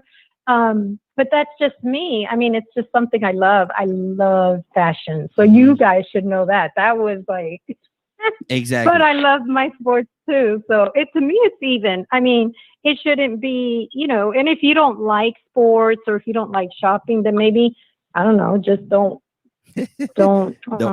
partake, right? Get with somebody who's exactly. Yeah, or not even that. Just stay quiet. Like, I don't know. Sometimes there's sports. And sometimes I'll tell you, which one is it? The car racing can sometimes get boring for me because I'm like, you're just going in circles. But sometimes it gets exciting. But I also respect that other people in the household really love that. So, I just sit down and watch it. It does not get exciting to me. Some people love it. Frank, he would probably love racing, NASCAR, and all that stuff. My 15-year-old loves it.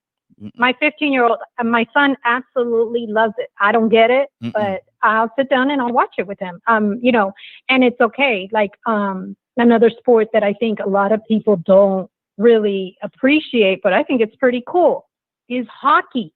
Yeah, Frank was talking about that Have earlier. you ever sat down and watched a game of hockey? Nope. I have not. You will like it. You will like it. If you actually play it, you'll really like it. I'll take your word for it. Hold on, let me go to this other caller. Caller, what's your name? Where you calling from? This is Rico calling from Madison. How's everybody doing this morning? Rico, what's going on with you, man? How you doing? Just on here for a second while I'm getting this walk in, man. How everybody going? Hey, doing good. Asking the question, man. Who has more of an addiction? Who has more of an addiction? Men watching sports or women shopping? I'm gonna be honest with you. I think it's pretty much a even field right now. I believe men are very, very addicted to sports. I mean, some of the sports that Anna was just speaking of, if there's nothing on TV, you may catch yourself watching. You may catch yourself watching a hockey game. And she was telling the truth about hockey, man. If you've ever seen one live, it's a totally different experience than watching it on TV. And baseball too, but commercials take a lot away from some of those sports. But yeah, I think it's pretty equal. But now I can say this. When the sports go off, that woman can still get on that computer and shop. Yeah. You can shop online. I mean, they have created an atmosphere where we could get more and more of what we crave. We could get more sports. I mean, I got apps now that I can look at sports in every country. I can watch Korean baseball, Japanese baseball. I mean, you can get more than enough sports. It's deeper than ESPN. But imagine when ESPN first came out, 24/7 sports. That was unheard of. Exactly. So I mean, we got an equal amount of it, but the roles are starting to reverse, because I had a cousin once that played pro football. Man, he played pro football and wouldn't know who they played from week to week. But when it came to shopping, when that money started coming in, he loves shopping. Good Lord. He loves shopping. So I'm gonna say, when you got that money, anybody can be a shopaholic. Anybody can, because it ain't a person on this earth that ain't said, if I had the money, I'd get this. Yeah. If I had the money, I'd get that. When you got enough money, it ain't gonna be enough of what you'll get. Yeah. And then on the other spectrum, there's a lot of women at the UFC fights. I've seen a lot of women at these boxing matches, and I mean not only the ones that are actually boxing, but I mean some of the ones that's on the outside that just love that physicality that they're doing. So it's starting to change. The demographics are changing. You know, the momentum. You know, the energy is starting to change, and you really can't just split it down the middle anymore like that. Yeah, I'm gonna tell you something. And we were talking about this earlier. Frank and I was talking about this earlier. I'd rather take a beating than to have to go to the mall. And I love spending time with my wife. I love, being around her. But shopping, I'd rather take a beating because, you out there, man, and then you see other fellas out there. And I make a joke with people. Y'all know I talk to everybody. And I see a fella, man, and he's walking with his wife in the mall. I look at him. I say, man, are you a hostage too? Because I'm a hostage right now. And we get into that conversation, man. He's, I'm a hostage. I said, man, is there a TV or a game or something on? What's on your phone? Let's find something, man. Because, being out there, because they go from store to store, looking at this and looking at that. They got to touch everything, feel it and everything. And I was like, oh, Lord, it got to have a certain this, got to have a certain that. That's Frank, that's just too much. It's once again, I'm the worst person, man, because I love to shop. But, and with what we're dealing with right now, they've both taken a hit. Hit. Sports are not what sports was before, COVID, because we didn't have any type of build-up. And then you have teams starting and stopping. You have different players that decided not to play. And even with, if you're into shopping, if you're into fashion, why shop now? I mean, what sense does it make to go out and spend $1,500 on an Armani suit and some nice shoes, and you can't go nowhere? Yeah, you know what I mean. You can't go nowhere. But I just want to touch on what we were talking about as far as education and just online. And I know it varies from house to house, but it's been a blessing in my house, man. Because the one thing, not only do I monitor my kids, but I listen to them. And my kids right now, from age 14 to 8, one in high school, 2 in middle school, they're talking like college students. Hey, what time's your next class? My next class is at 10:30. Hey, what time do you have lunch? Okay, we can do this. This is when we're going to eat. And what they're doing is they're prepping themselves for that most difficult time of college, their freshman year. So they're learning, and we're trying to give them as much leeway as possible. They all have their schedules posted on, they have A and B classes. On this day, you had these classes. On this day, you have these classes. And they have them all posted, and they're following their schedules, and they're doing their work in between. They're eating in between. And these are normally the things that you have to learn when you go to college. Yeah. Now, by the time, my 14-year-old, who is the oldest, goes off to college, prayerfully, man, all of this stuff will be behind him.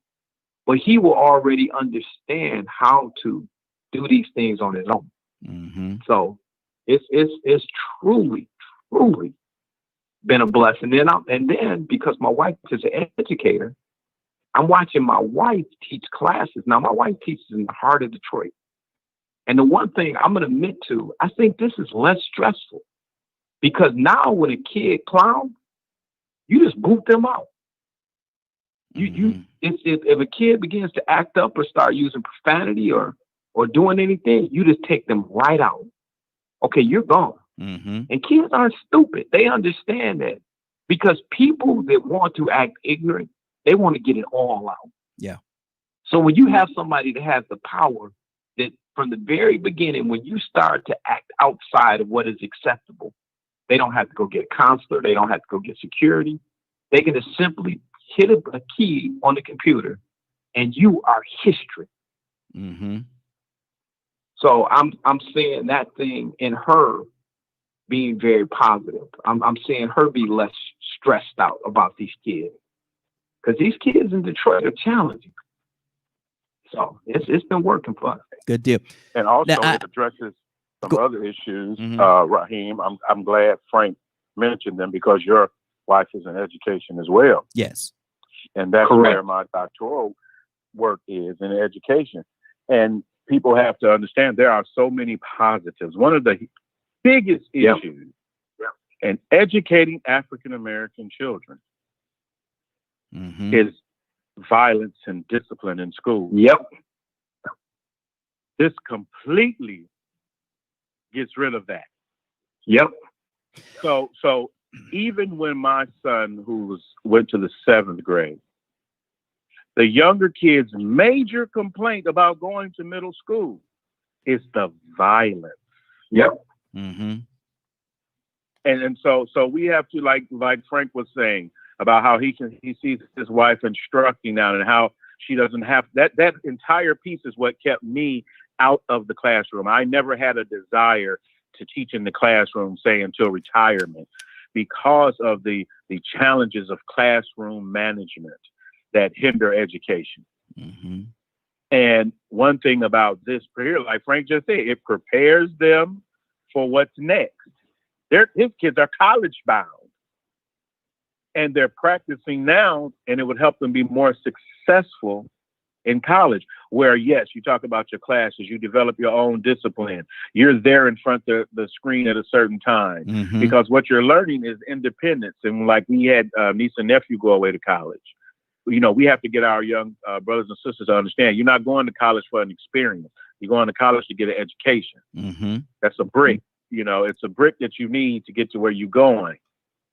So we have to teach it from that perspective. You're not going just to enjoy yourself. The party. You're going to school to get an education. Yeah. And that is very important Mm-hmm. on how you make moves in this world. Exactly. Excuse me. And I just wanted to say this and piggybacking on what he just said. Man, y'all know It also allows you. Now y'all know we got some more to people monitor, here now. I know.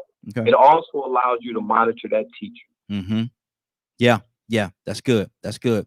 Rico, what do you say to that? Anna, coming to you next. Yeah, I agree. That's actually the point I was gonna make. You know, I hear a lot of these parents that's complaining about having to do the homeschooling and the virtual learning, and I'm like, you know what, man? I don't understand that argument, because as a parent, when my boys were in school, you know, I could remember being at work wishing I could be up in the classroom with them to see what they were doing. Mm-hmm.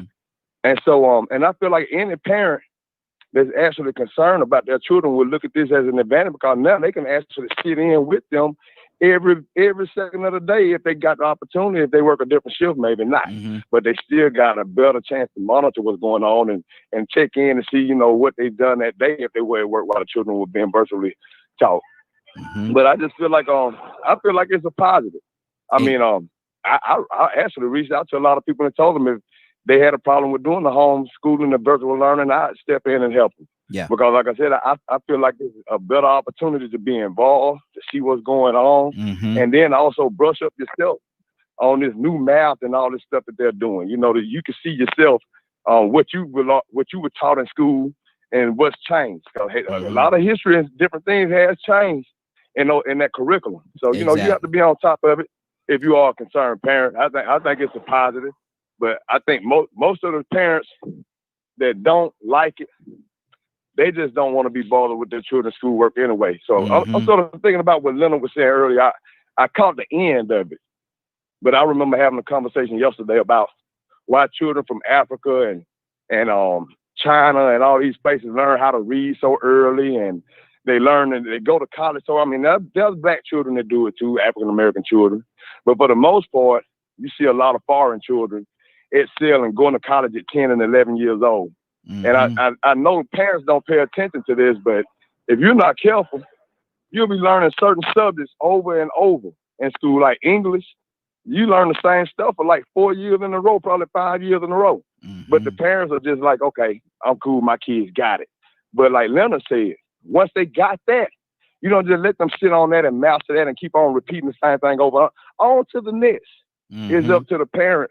If they're really concerned or want their children to excel, it's up to the parent to say, well, okay, I'm going to go ahead and move you on to introduce you to something different than what they're teaching in school.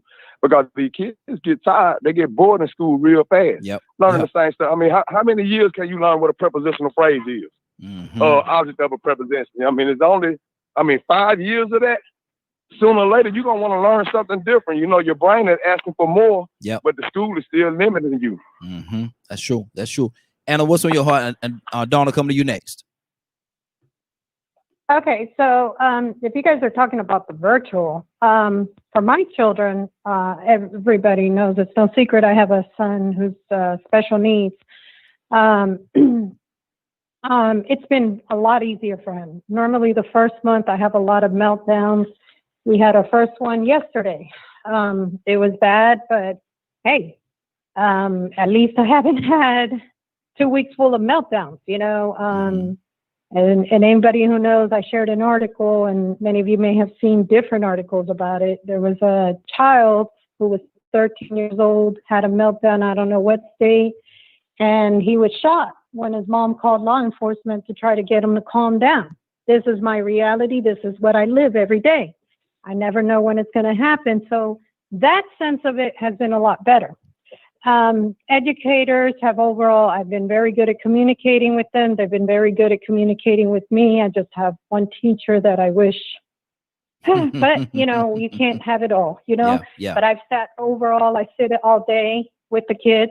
Both of them, I alternate from one to another. So for me, I love being with my kids. I was one of those parents that anyways stopped by the school all the time. Dropped off snacks, or if the teacher needed anything. I've always been that parent to try to help as much as possible and try to not be in the way, but at the same time show my presence that I'm here, I care, you know?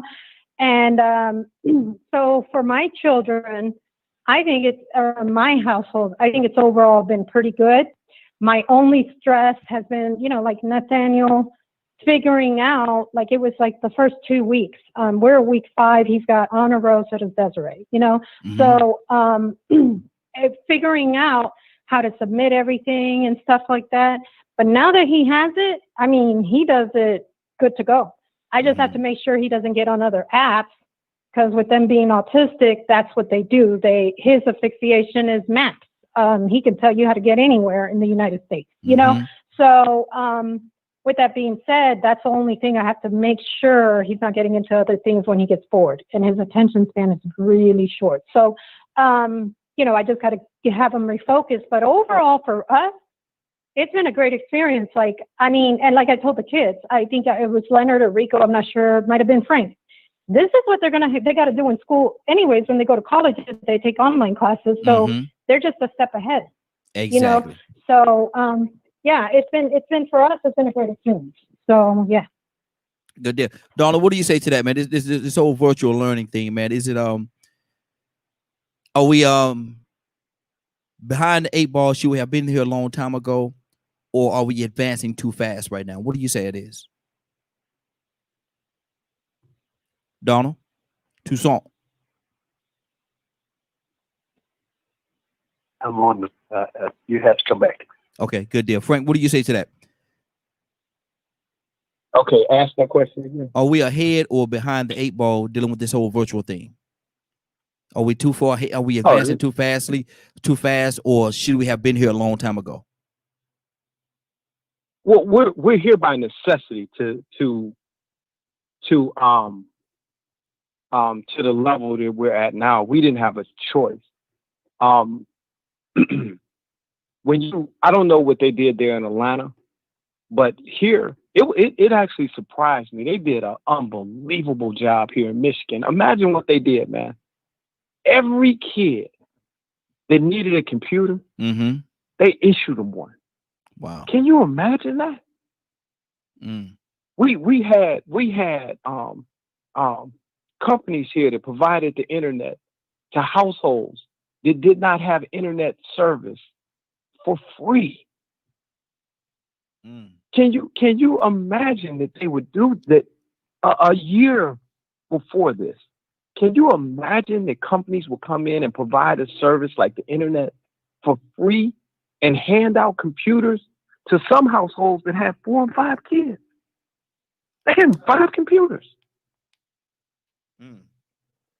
Let's not forget to remind them, Frank, how that became possible and why it is, because that was the actual part of the agenda for your previous administration. Correct. Was to make sure that kids who were in need Correct. had access to the tools that they needed to succeed. And this was one of them: access to the internet and the ability to use these machines, these phones and everything to educate themselves, as opposed to just playing games.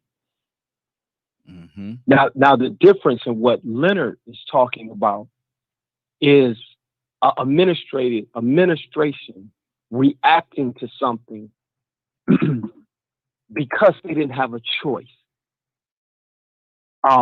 It's not like they wanted to give all of these inner city kids this equipment, compared to administration that had vision, understood that it is necessary for these kids to have these tools in order to succeed. So I can't say nothing, but they've done a tremendous job. Wow, that's good. That's good. You know, let me come back, Raheem, if I can. Yeah, go ahead, sir. Go ahead. But we spoil. We have to just about, without administration, with a vision, we're spoiled to the point that we're behind in a way that other cultures already do it automatically. They're not forced to do anything. A lot of things are happening. It's just me. A lot of things are happening or put in place now. Not really now, but in the previous. But we're in it because we have to. We don't have a choice. The pandemic has put us in a situation where we should have been there already. And but you look at how the parents are reacting to it. Some of them are in a panic when it should be sort of a norm for you to be involved in your children's school life. Yeah. But they don't want to do it because it takes away from their agenda, their world. You know, some of them are not actually parents. They just have a child. Wow. That's good. That's good. Rico, what's on your heart, brother? That's powerful right there. Some of them are not parents. They just have a child. Give me a second, man, because I'm walking, man, and I know I'm going to get out of breath and start sounding like I'm talking loud and talking aggressive. So I'm going to just get back with me after I get out this walk a little bit. All right, good deal. Leonard, what do you... Can I tap on that, right? Yes, sir. I was coming right to you. Yes, sir.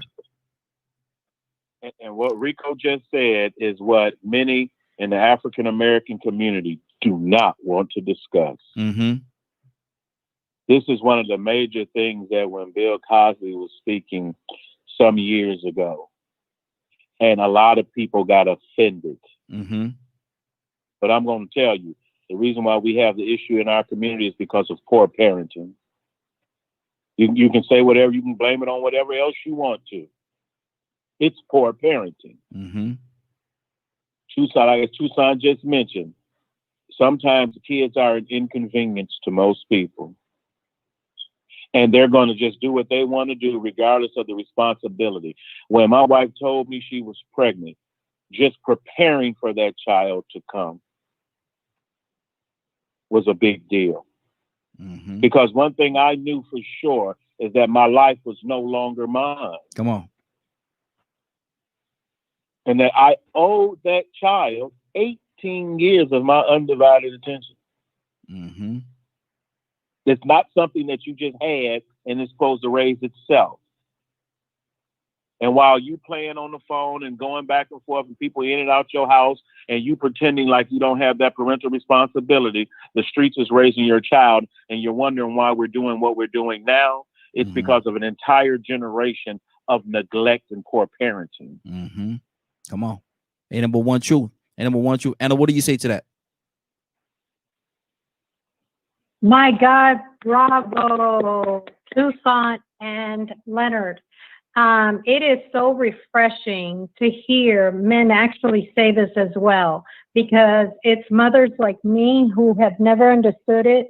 I have given up my career, who I am as a person, placing my children first. I can be out there getting paid a great salary, and still expanding and doing more things. But I've tried to revolve my whole life to where I'm around my children more and my household more, because I need to be there and I need to make sure.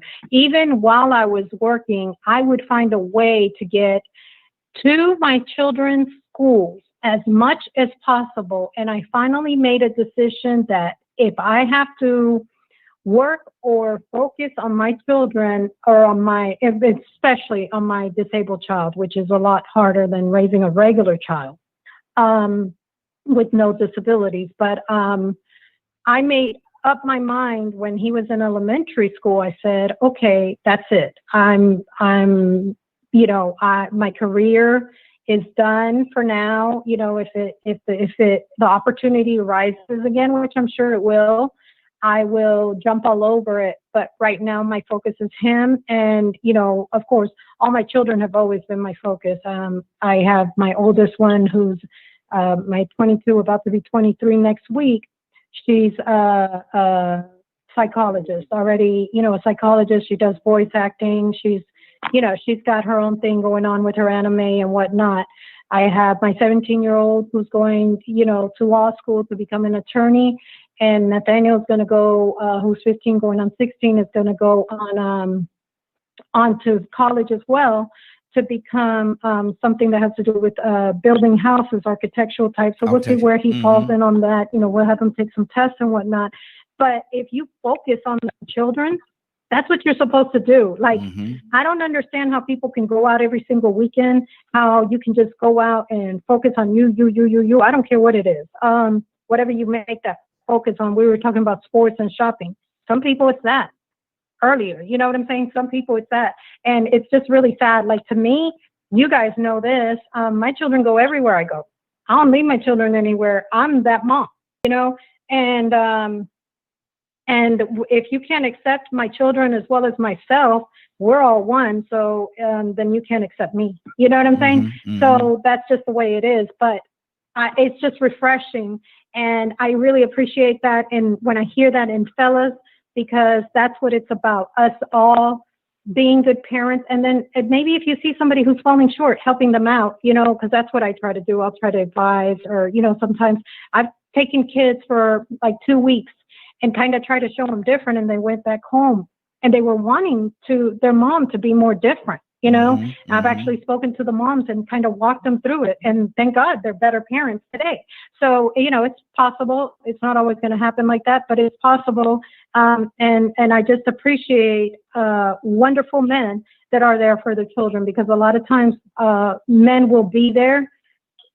How is it? They're there physically in the household, but not other ways. And children need you each and every way. Exactly. If my child calls me right now and they tell me, Mama, I need you, I'm getting right off the phone right now, and I'm going to say, it's time for me to go. You know what I'm saying? So, and that's it. So that's right. That's where it should be. Frank, what do you say to that, brother? They got kids, but they're not parents. I'm gonna tell you something, man.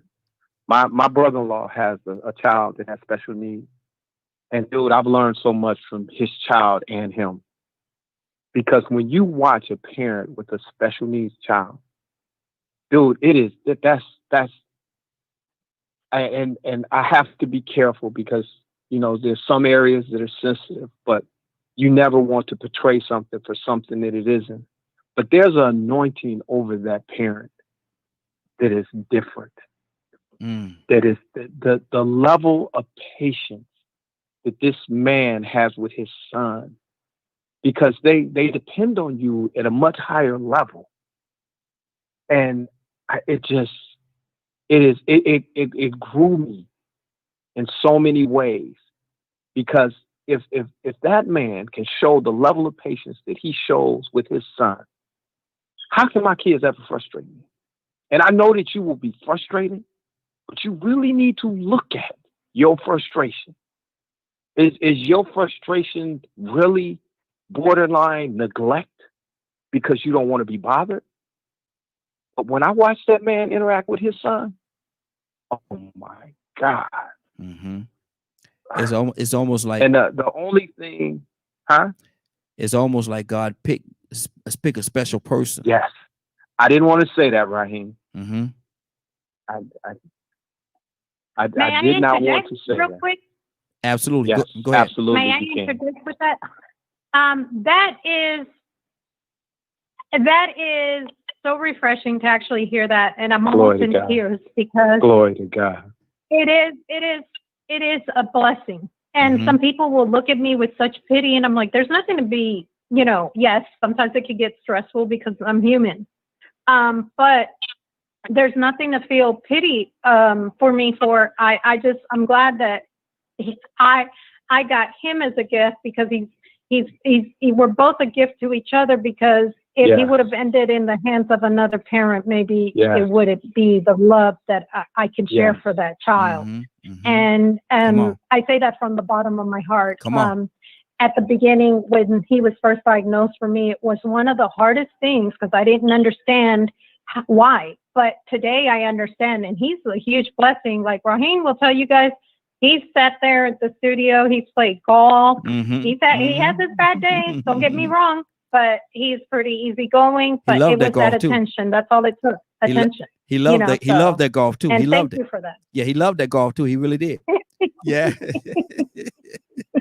He got that golf club in his hand, and man, he loved it and didn't want to stop. He didn't want to stop, man. So. But I didn't want to finish that. I did not want to finish that thought because I try to be very careful when I begin to talk about sensitive areas. But Raheem, you nailed it. It was, and then Anna came in and verified it.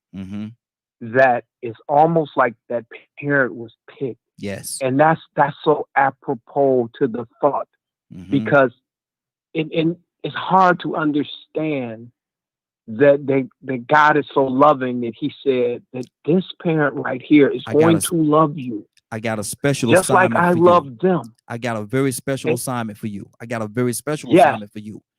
Okay. And if we would look at ourselves, dude, we all have special needs. Yeah. And that's the love that he shows us with all of our special needs. So what we're really doing, and what that interaction is really showing, is the love that Christ has for us with everything that we do. That's good. That's good. We got another caller. Caller, what's your name? Where you calling from? Morning, family. Toya with the T on the line. Morning, yeah. Toya with the T. What's going on with you? How you doing this morning? Hey, lady. Hey, y'all. I'm good. Just tuning in, man. Trying to see what's the scoop this morning on the Morning Glow. I need to ask you a question. We got a question that we start off with. I'm gonna take it back to the beginning with you. You got two different addictions. The man has one. The woman has one. The man addiction is sports. The woman addiction is shopping. Which one is worse? You said which one is worse? Yes. Well, if you ain't spending no money on the sports, the addiction, I think, only gets tricky when that money starts getting funny. And that shopping, that's me. That shopping ain't right. That shopping to have you somewhere stuck with a bunch of clothes and cats. So I'm going to say that the shopping addiction is probably a little worse than the sports addiction, especially if you're just sitting at home watching sports. Or maybe, what you going to order, the $200 package from Comcast of all the sports channels, you know what I'm saying? So I think that shopping, boy, it's like drugs. That money will get gone from you, you'll be homeless. Good Lord. So let me ask you this, and I asked Anna this question as well.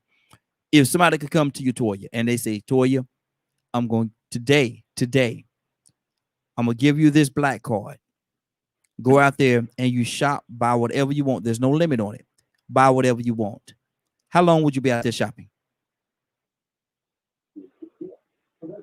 Well, the Lord said I'm going to live till 90.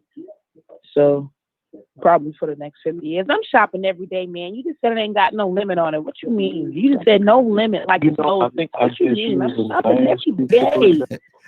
Every day. It's a black card. I don't have to pay it back. That's the determinant factor. Hey, somebody said something. Who that? I heard somebody saying something in the background. Okay, they might just they just didn't mute the phone. Everybody. Yeah, we don't know how to read our phones yet. We're still learning. We're working on that still. Exactly. Maybe next year, 2021. I think we'll have that part down pat. We getting there. We getting there. Leonard, what's on your heart, man? It's a black card. How long you think a woman gonna shop with that black card? No limit. How long she gonna shop, Leonard? Well, you know what? I'm gonna tell you what's funny. Mm-hmm. I would probably shop longer than my wife. That same thing Frank said. What's what, man? You know, what's going on with y'all, man? Hey, man, look, the best shopping trips in the world is ones that you ain't got to pay for. What? Okay. I'm just saying. Let's do this then. I could go to the Bass Pro Shop with it. You know what I'm saying? Yes, sir. Yes, sir. Now, hold on. I'm gonna do this right here. Now, you got that black card, Leonard. No limit. Got the black card. No limit. What are the 3 things that you have to buy before you come home that day? What are the 3 things that Leonard would have to buy? No limit. That Leonard would have to buy. Oh, I'm a computer freak. Mm-hmm. So definitely my computer situation would be a lot tighter. Mm-hmm. I would definitely have to have that 3-screen joint. Yeah. Mm-hmm. You know, my office, you know, I'm big on office equipment, stuff like that. I think I've gotten away from the clothes thing. Mm-hmm. Mm-hmm. So you don't have to worry about me wasting a lot of money on clothes. But things that I actually need to make money is what I would probably use with that card. It wouldn't be no frivolous stuff at all. Yeah, there you go. There you go. Okay, good deal. Donald Toussaint. Yes, sir. What you got that black card, brother? You can go shopping about whatever you want. What are the 3 things you have to buy? You know, it depends on what you do. I mean, No. We're talking about Donald. You. What would you have to buy? Yeah, I know. That's what I'm trying to say. Okay. I'll give me some tools. Because I fix stuff. Mm-hmm. Believe it or not. You know, a lot of dog meat. I'm talking about all the tools. Hey, Donald, hold on. Did you hear what Leonard just said, man? Did you? I missed it, but I tried. Go ahead. He said you a lot of dog meat. Wait a minute. Let me clear this up. What did I hear, or what I didn't hear? No. He said you will buy a lot of dog meat.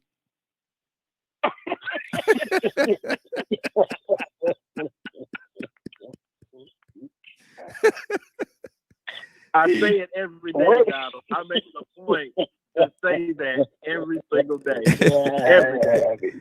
Ain't worth $5 worth of dead dog meat. That's what it is. Dead dog meat. Yes, sir. Yes, sir. Dead dog meat. Not no dog like Rico got. It's just dead dog. Dead dog meat. Ain't worth $5 worth of dead dog meat. Go. Now, what are 3 things that Donald would have to buy? I gotta increase my library. Mm-hmm. That's 2. Okay. And then I'll get me a setup like Leonard. I'd have to have my computer system set up that I can get the proper internet, mics, the right computer to do what I do. Gotcha. That's the 3. Now look, check this out. Now that's a lot of money. With them 3 things, that's a lot of money. That's a lot of money. I don't know what kind of money you got on that card. Oh, it's unlimited. It's gonna be just about empty when I get through. It's unlimited. It's unlimited, brother. It's unlimited. Yeah. Anna, what are the 3 things you will have to buy? Man, I want to travel the world. That'll be the first thing. What more beautiful than being able to travel all over the world? Okay, baby, go ahead and use your notebook. Here goes the pen. And then I would also by myself. Now, this is just for me, or do I have to include everybody? No, it's just for you. Is this just something that I get to do for once for me? Yeah, just for you. Just for me. Oh, wow. So first of all, I travel the world if I could. I'd like to start with Israel and go to Greece, different countries around there. I'd like to start there. We might have to cut you off. We might have to cut you off right there because that's expensive.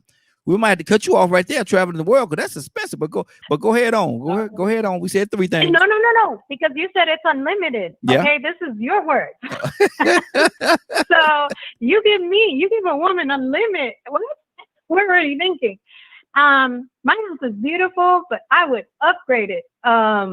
Everything, every room, everything, because I would still include my entire family. Mm-hmm. And then I would upgrade my Mustang to a Maserati. Good Lord. That's what I would do. Good Lord. I know I'm high maintenance. I know. Woo. Okay, let me. Hey, Rico, you back with us?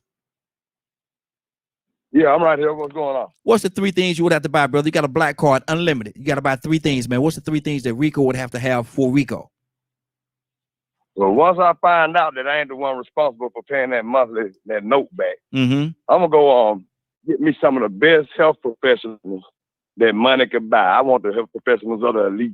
Mm-hmm. That way I know I'm gonna be healthy and I can get this clock ticking right and all this oil flowing right in this body so this car can move like a Maserati, even though it might be a Mustang. I'm gonna make it look like a Maserati on the inside. So I'm gonna get my health done. Mm-hmm. Then I'll get me a passport.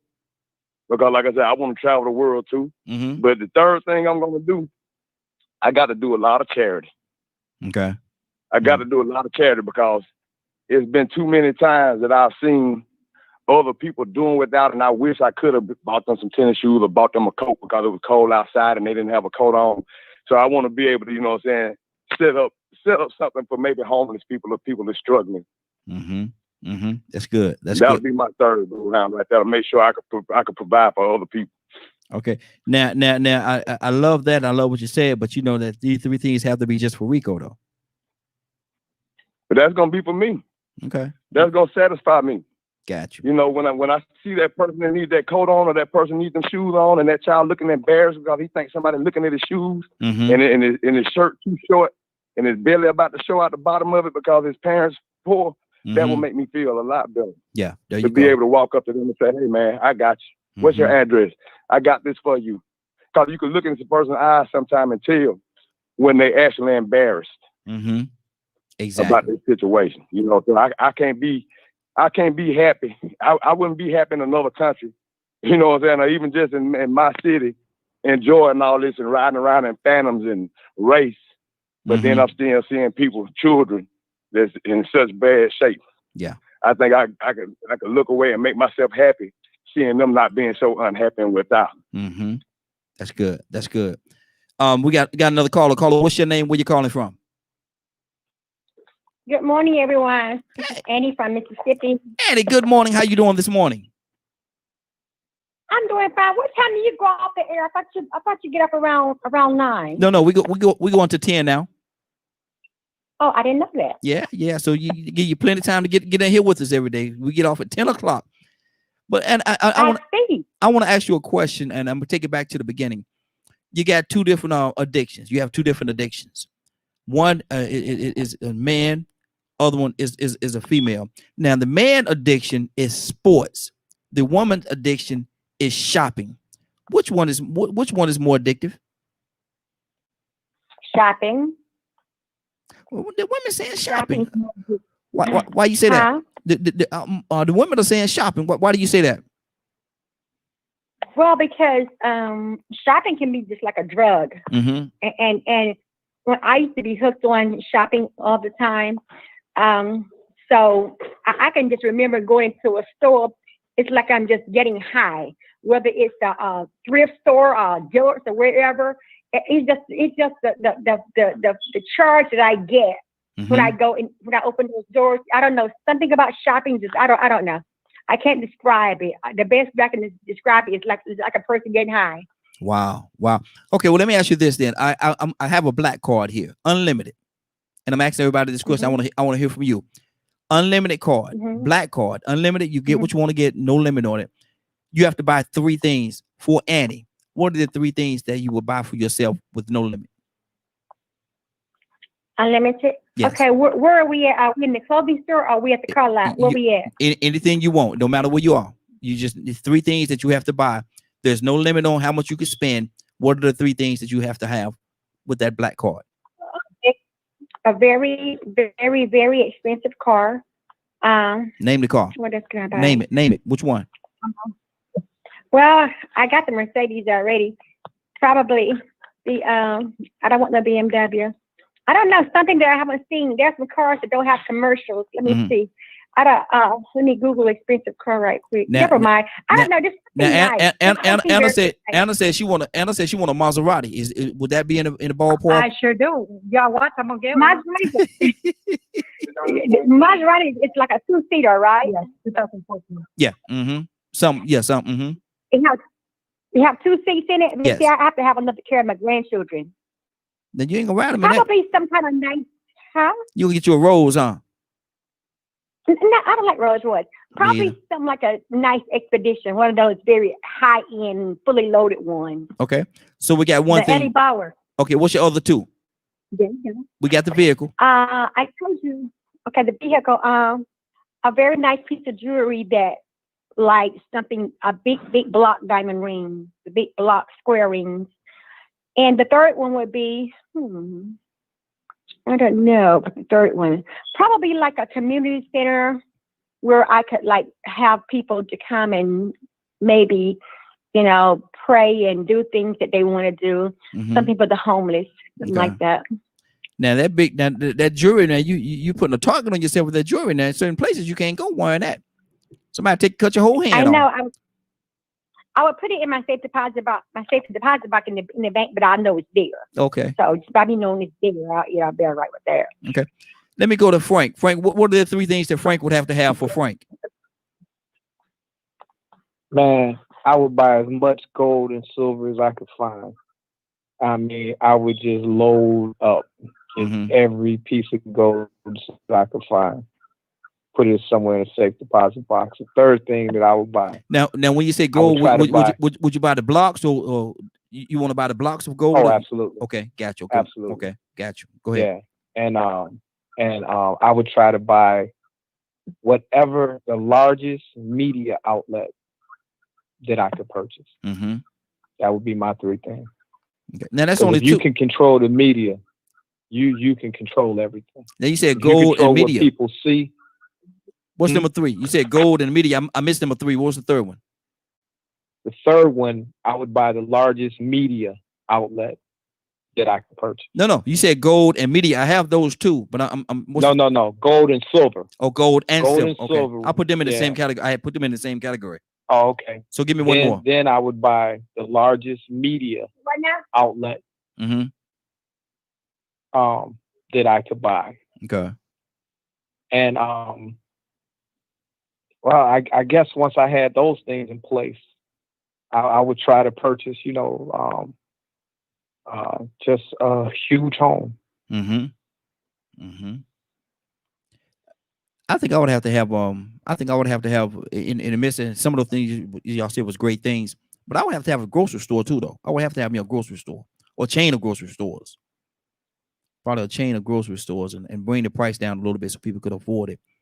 That way, we can hopefully be able to curb these children not being able to eat and not having food to eat, because the parents will be more readily able, I guess, lack of a better term, to afford it. You know what's so crazy, Raheem? What's that? I managed the largest grocery chain here in Michigan for 27 years. We threw away enough food to feed the entire state of Michigan. Wow. We threw more food away every single day. And they even put a lock on the dumpsters so people couldn't come and pull the food out of the dumpsters. And the reason that they threw it away is because they didn't want to donate it, because you would donate food and then people would sue you because they said something happened to them when they ate the food. So it's a crazy, crazy world, man. It's a crazy world. People. So what's that word? I gotta get the word right. Letitious, ain't that what it is? Letitious. Yeah. They're very absolutely. But man, Raheem, I'm sorry. No, go ahead. I always wonder why did grocery stores throw away food, and I've seen many restaurants that have thrown food out. And let me tell you what happened to me recently. I was managing this department where the manager of the store was getting in her feelings because I was owed fragrance and makeup. And when I would go through the drawers and pull out everything that they had stopped making, and I would go through all the boxes and I would pull hundreds of thousands of dollars of makeup and cologne that they're no longer going to carry. And I would, rather than me taking it to a dumpster, taking it, and getting rid of it, the people on the dock, which is people that clean the store, which were people that wasn't getting paid no more than $11 an hour, I would let them go through the bags and take out anything that they thought, that they could use. Don't you know she was upset about that?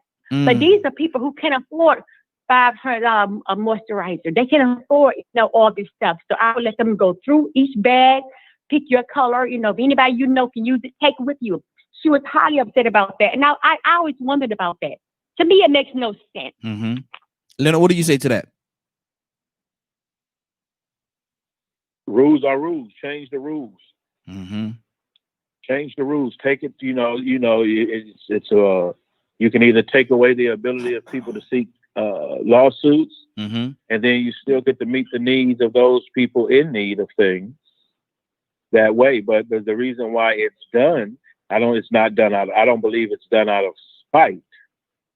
It's because of rules and regulations. Mm-hmm. And like Frank was saying, it's lawsuits.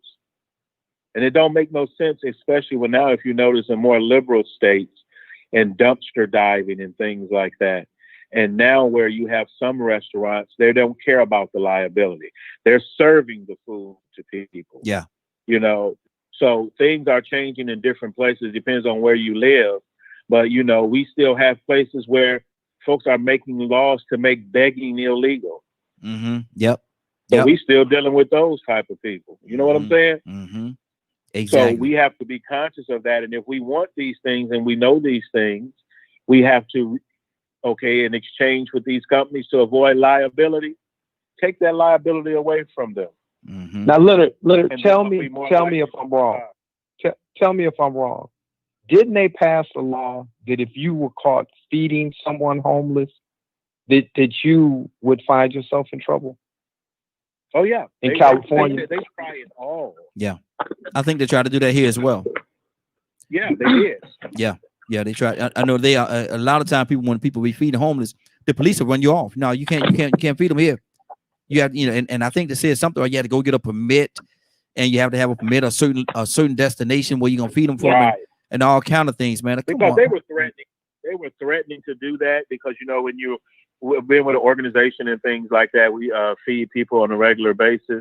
And so, they were threatening that they were going to come out and start making people have permits and all these types of things. Yeah. But once they realized that the activist community was going to keep doing it anyway, mm-hmm. I believe they reconsidered it. Mm-hmm. Exactly. Or they just haven't been enforcing it. Mm-hmm. Yeah, exactly. So, it's common for them to do that as well. To go ahead and pass something, and then they want to use it for a particular advantage, and then all of a sudden you find out it's a law against it. Mm-hmm. Mm-hmm. Now, Rico, what do you say to that? They have passed that law here in Mississippi also. Wow. We can no longer give homeless people money anymore. Wow. So what do they want them to do? What do they want them to do? I mean, they're in a situation. We have a lot of people coming here on boxcars, on trains. Mm-hmm. Many people from different states. Look, I don't know if they're homeless, they just wanted. I don't know, but about a month and a half ago, they had passed a law where you can no longer feed the homeless. But we have a whole bunch of homeless people here in Mississippi. I don't know why, but everywhere on every stop sign, on every corner, you see a whole bunch of homeless people, not just white. You got black, you got children. Many people have children come to Mississippi with babies, with little kids coming here, and they're homeless. And how can you pass by a child mm-hmm. without giving some money or something? How can you do that? Exactly. But one thing that Mississippi does do, they have shelters, maybe not enough shelter, because I was told that the rules were you have to be in by 9, and many of them don't want to be in by 9, because sometimes I volunteer at Love's Kitchen and feed people 3 times a day. So we have many programs that many people don't want to walk to Love's Kitchen, so they'll go from the bridge and go by Walmart, and they'll have a cart board in their hand. Wow. Rico, what's on your heart, brother? To me, sort of shows a revelation of how capitalism has made people decrease their integrity. Now, it's obvious. I'm gonna say capitalism is the biggest beast in that. Now, the obvious person is capitalizing is the business. They have a mentality that they don't want to give nobody nothing for free. And actually, American society is built like that. The haves don't want to have to help the have-nots. They just want to pull up the bootstraps. They don't want none of their tax dollars going for no social benefits.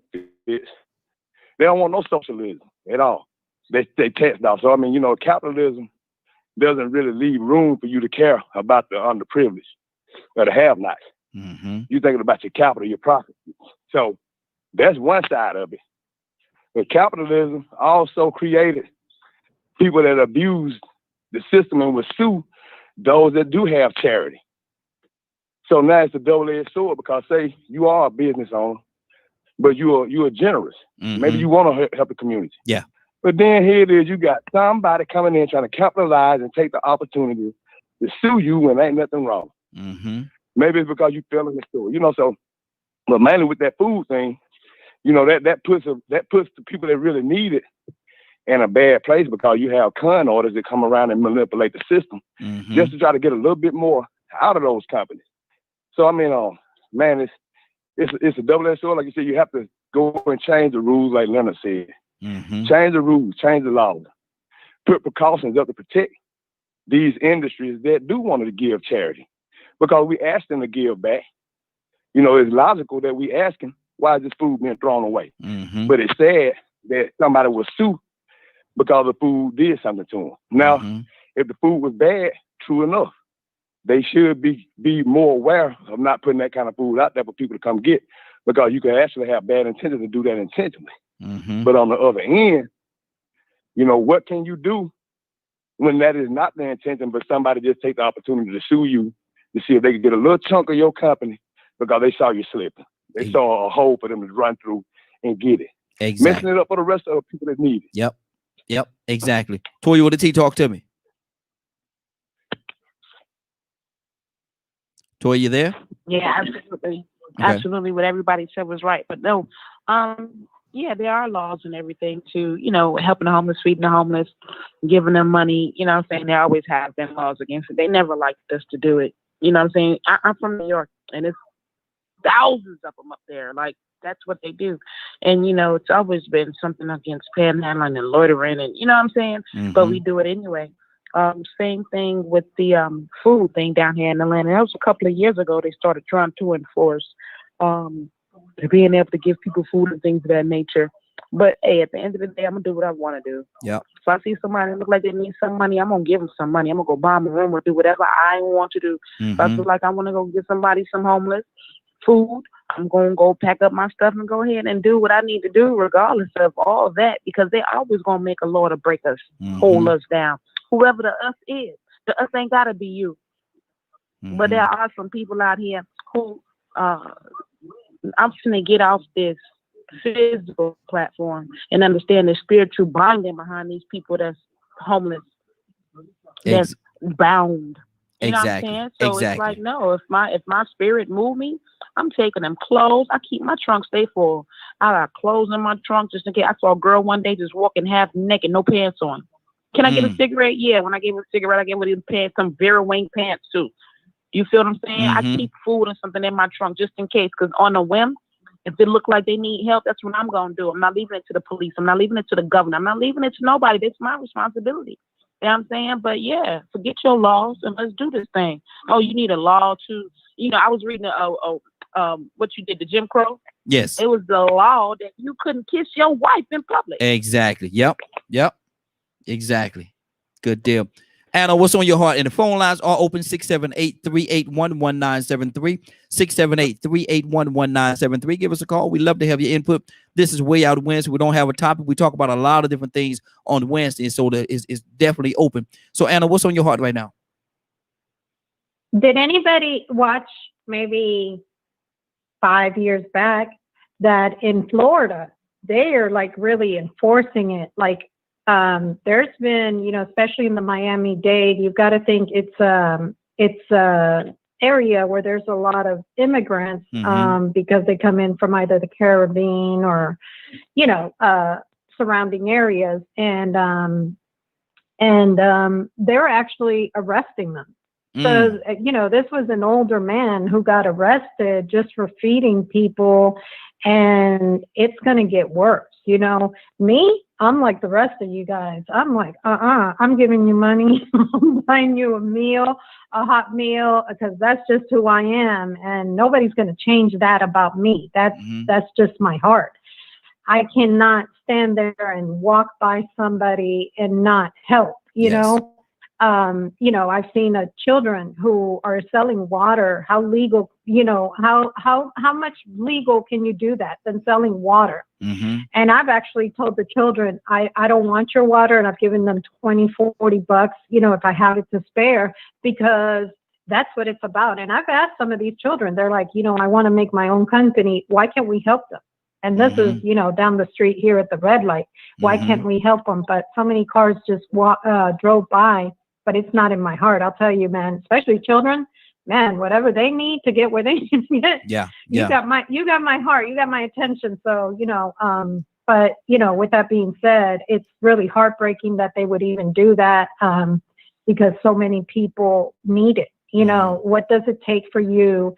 If every person just gave it forward and just, you know, you just saw somebody and you just bought them something to eat or whatever, warm meal, at least you know they ate that meal warm. It's not going to take much from you. Exactly. Leonard, let me ask you this question, Leonard. There's a lot of people in this country, in the world, as a matter of fact, in the world, that's hungry, that don't have food to eat. And then there's the other side of the coin where we waste a lot of stuff. How wasteful are we, Leonard? Well, you know, it's like Rico said, and I like the way he explained it in regards to capitalism and the type of effect that it has on society. If there is an initiative to stop wasting, which a lot of the rest of the world has really caught on to, especially as it relates to natural resources, consuming energy and things of that nature. Those countries that are interested in those types of conservation efforts usually are also addressing that issue of waste when it comes to food. Now, there are the better restaurants and things like that have come out and said, okay, we're not going to even throw the food out. Whatever food we have left, we're going to prepare it in personal trays. We're going to get it cleared through the city. And every night, it's going to be fresh cooked food that goes out to the homeless. Because that company has the initiative to do that. And that's the way a lot of them are doing it. It's not throwaway food anymore. Because think about it. You would throw away food that was bad. Yes. That's what you would do with it. But then again, there were people who were so worse off that they would have to come and get what you threw away and pick over what could be eaten. Wow. So you know, if we had the notion to conserve things, then we would have those programs that address this issue of what we're throwing away, and we would be recycling more things. And things of that nature. But capitalism just says, boom, hey, if I ain't making no money, I ain't gonna give nobody else a chance. Like Annie was mentioning. First thing came to mind, call me hood if you want to. If ain't nobody using it, just came from the soul, why wouldn't I resell it? You know what I'm saying? That's just the hustle in me. You know what I'm saying? Because, you know, if I can come across something, I can make a couple dollars. Capitalism says you got to make a couple dollars, you know? So, and if you can't make money, you don't want nobody else to make no money if you can't profit. And it's horrible, like Rico mentioned, but that's how we've gotten in America, where some countries don't waste nothing. They found a way to conserve their trash for useful purposes and everything. Wow, that's those true. people who don't have hunger problems are just concerned that everybody eats. Well, we'll argue with somebody and say just because they live on a certain side of town and got food stamps, they shouldn't buy good food. They shouldn't buy seafood. Yeah, no, you can't get no lobster, crab legs. That's horrible, man. That's so mean spirited. That's but that, like you said earlier, man, that's where we are. Good morning, Bishop. How you doing this morning, sir? Man, I'm doing great. How's everybody? Hey, doing good, doing good. Bishop, we're talking right now about the homeless situation and how government say that we shouldn't feed the homeless and restaurants throw so much food away. You've been in government. What is your take on this thing? Why is it that the government or certain elements of the government, I'm not gonna say the whole government, certain elements of the government don't want people to feed the homeless, give them money and different things of that nature? Why is that? Because they don't want those individuals to become nuisance, standing out, blocking traffic, asking for handouts. They don't want that type of situation taking place. I can see the argument as it relates to that, but then I also see the need. They're doing it because there is a need. They are homeless. They're in a situation. What put them there is not for me to question and wonder, but it is the Christian thing for me to do is to reach out to help them if I can and when I can. So I don't really want to stop any organization or church or anybody, that wants to take food to those who are less fortunate. And with these businesses, these restaurants, I know for a fact they throw a lot of food away, and that's waste. But when you got individuals that really need it and can use it, and if it's salvageable or it's good, then why don't you feed it to them? But like I said, I have done it as a person, and through my church, we have reached out to help those who are less fortunate, homeless, and done that. But with the government saying, hey, we don't want these people to be around here. We don't want to mess up our economy by turning people away when they come along and see all these homeless people. That's why they do this. So if they get them away from certain areas, that visitors that come to their town or the state don't see this, then they feel like, hey, we can bring economic growth here, bring tourism, bring whatever. So that's why they do it. Wow. And Annie, what's on your heart, Annie? Talk to me, Annie. I'm not understanding how this is the richest country. We have the richest country. We live in the richest country, and we still have these problems right now. And I was reading yesterday. I was seeing how the people in Washington, how they have given $1,200 in one stimulus check one time, and they don't plan on going no further. The bickering back and forth and laying blame on each other, which we already know, what's going on anyway. But other countries, I have friends in India, and these people are getting monthly payments because of what's going on. And we are the richest country in the world, but yet this is going on. This is taking place. There shouldn't be no poverty in this country. There shouldn't be, the things that we see, and even the ones that's unemployed right now, are barely making it because many of them have been evicted, and cannot pay their rent. But we're in the richest country in the world, and anytime you mention, any type of money, they always talk about get a job. Well, they don't know how many people, how many jobs they're hiring. They don't know, because my daughter manages a store, and she has to do a rotation. In other words, she bring in 3 people for this week and 3 for next week.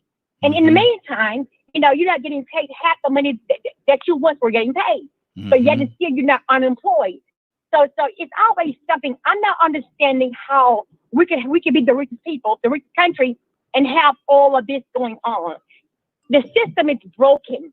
It's very much so broken. It is. I mean, no one should be starving in America. No one should be struggling in America. But yet, here we are. Exactly. Toya with the T, what's on your heart, sister? Rico, coming to you next. Yeah, you know I'm stupid. This is probably the best time for me to just be quiet because I'm not. I done enough for the week. I'm just gonna pass and be quiet because I got a lot going on over here. Okay. Rico, what's on your heart? Carla, coming to you next.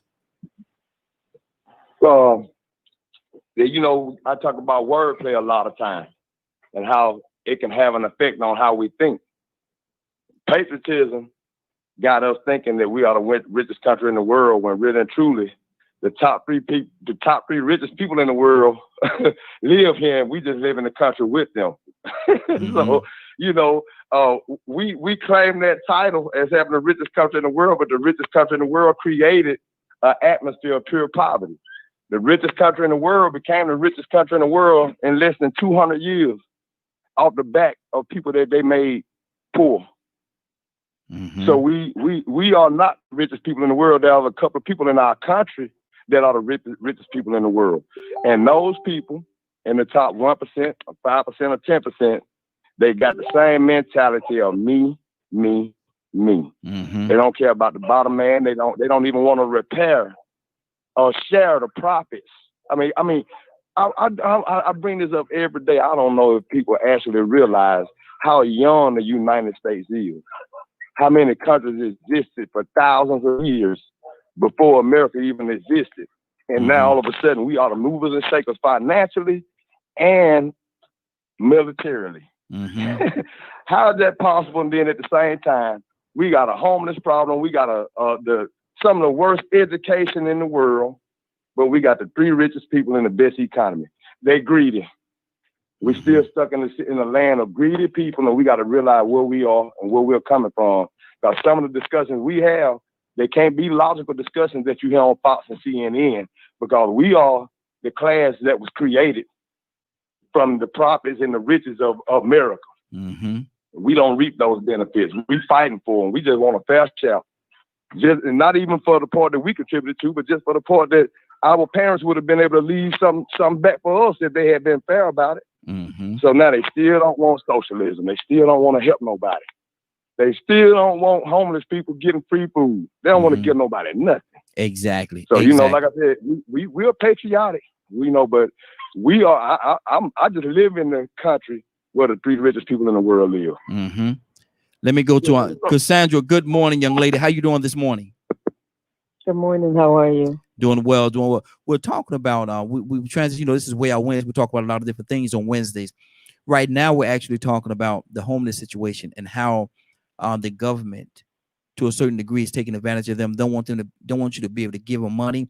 Don't want you to be able to give them food.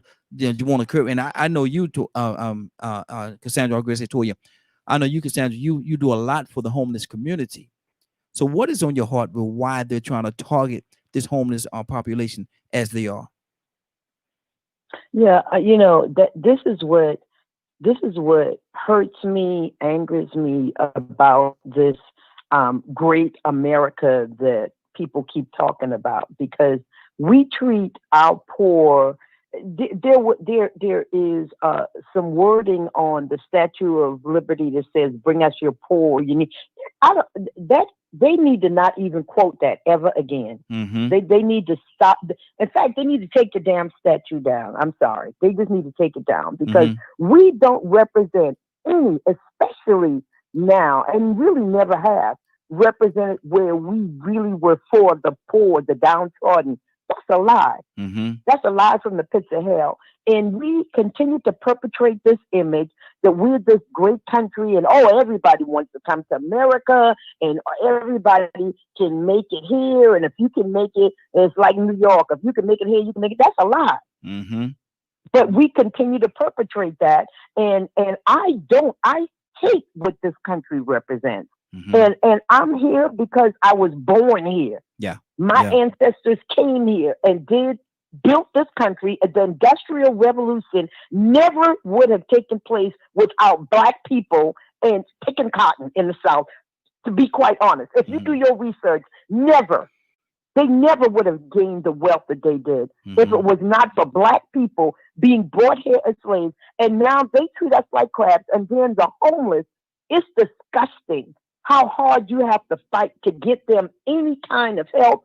I mean, have all of these things in place where you got to jump through hoops, then jump back out the hoop, then do 2 backflips, go sideways 5 times in order to get help for people.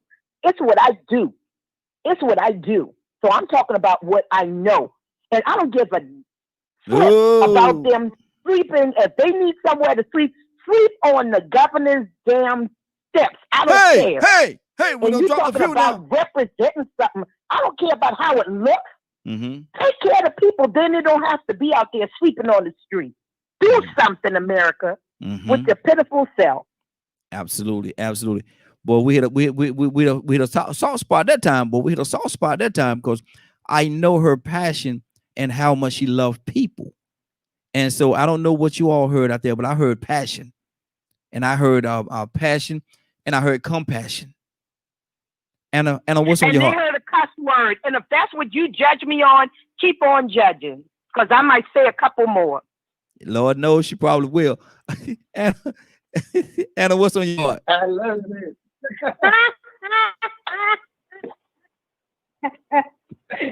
Woo! Good morning, Cassandra. I see you're getting back to yourself. I'm happy to see you. You're healing good. I love you. I continue to pray for you. Cassandra, you just made me laugh. I needed that laugh. And you know, she was just passionate about what she was saying, and that's that.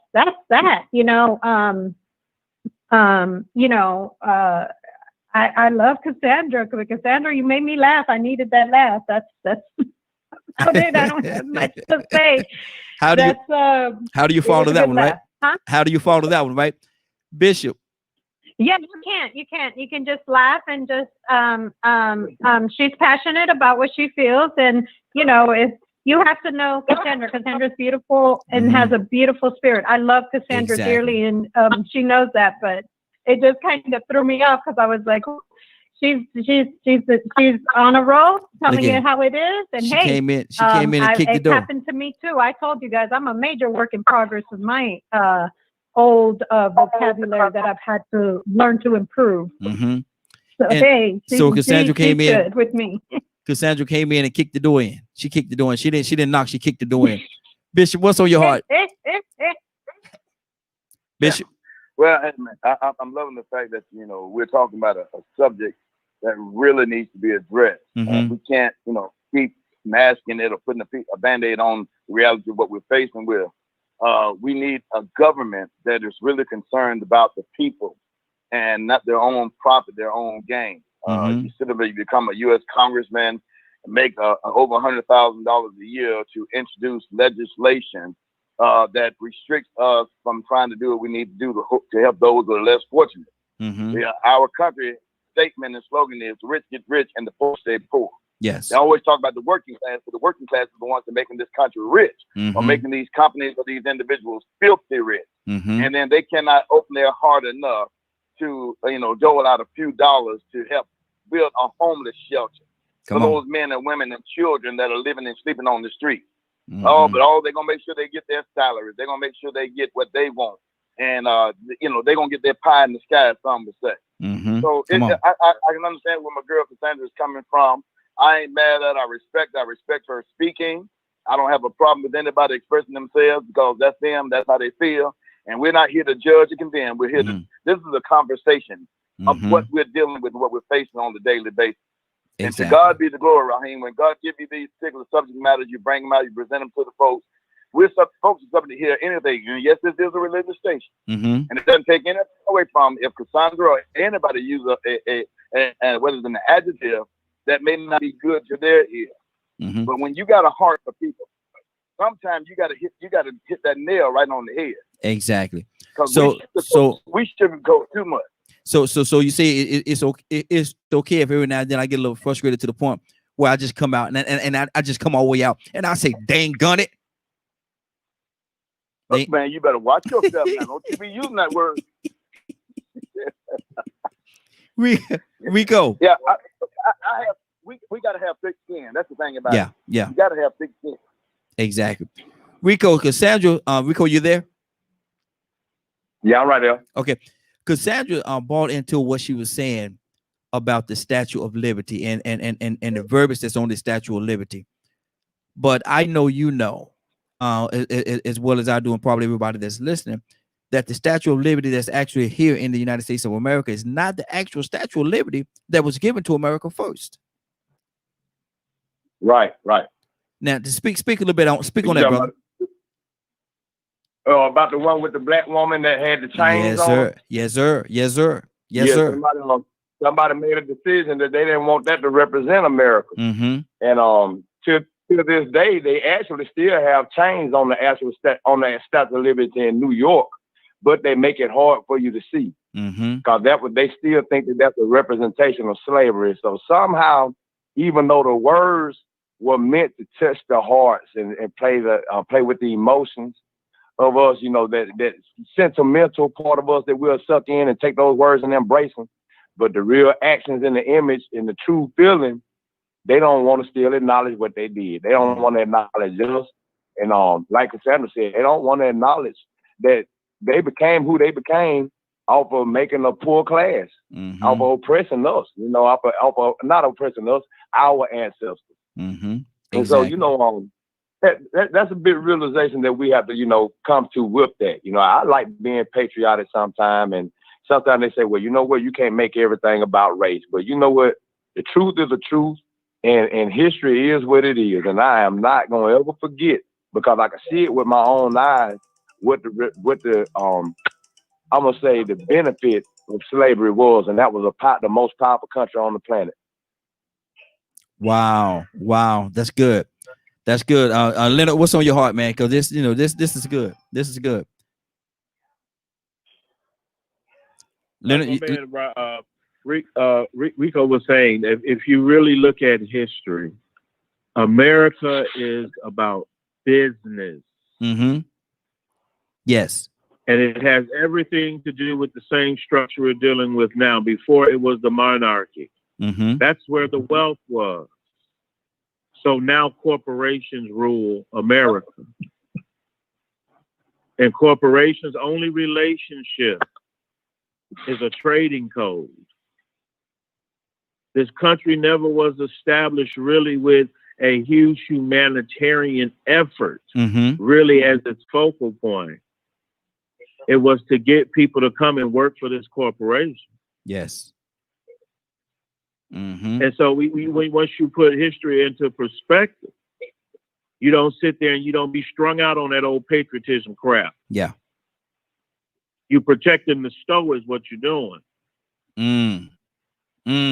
So you know, we have to, it's a lot of propaganda that the older folks have lived long enough to probably hopefully understand, but some people still cling to those lies that have been embedded into the marketing of America as this humanitarian.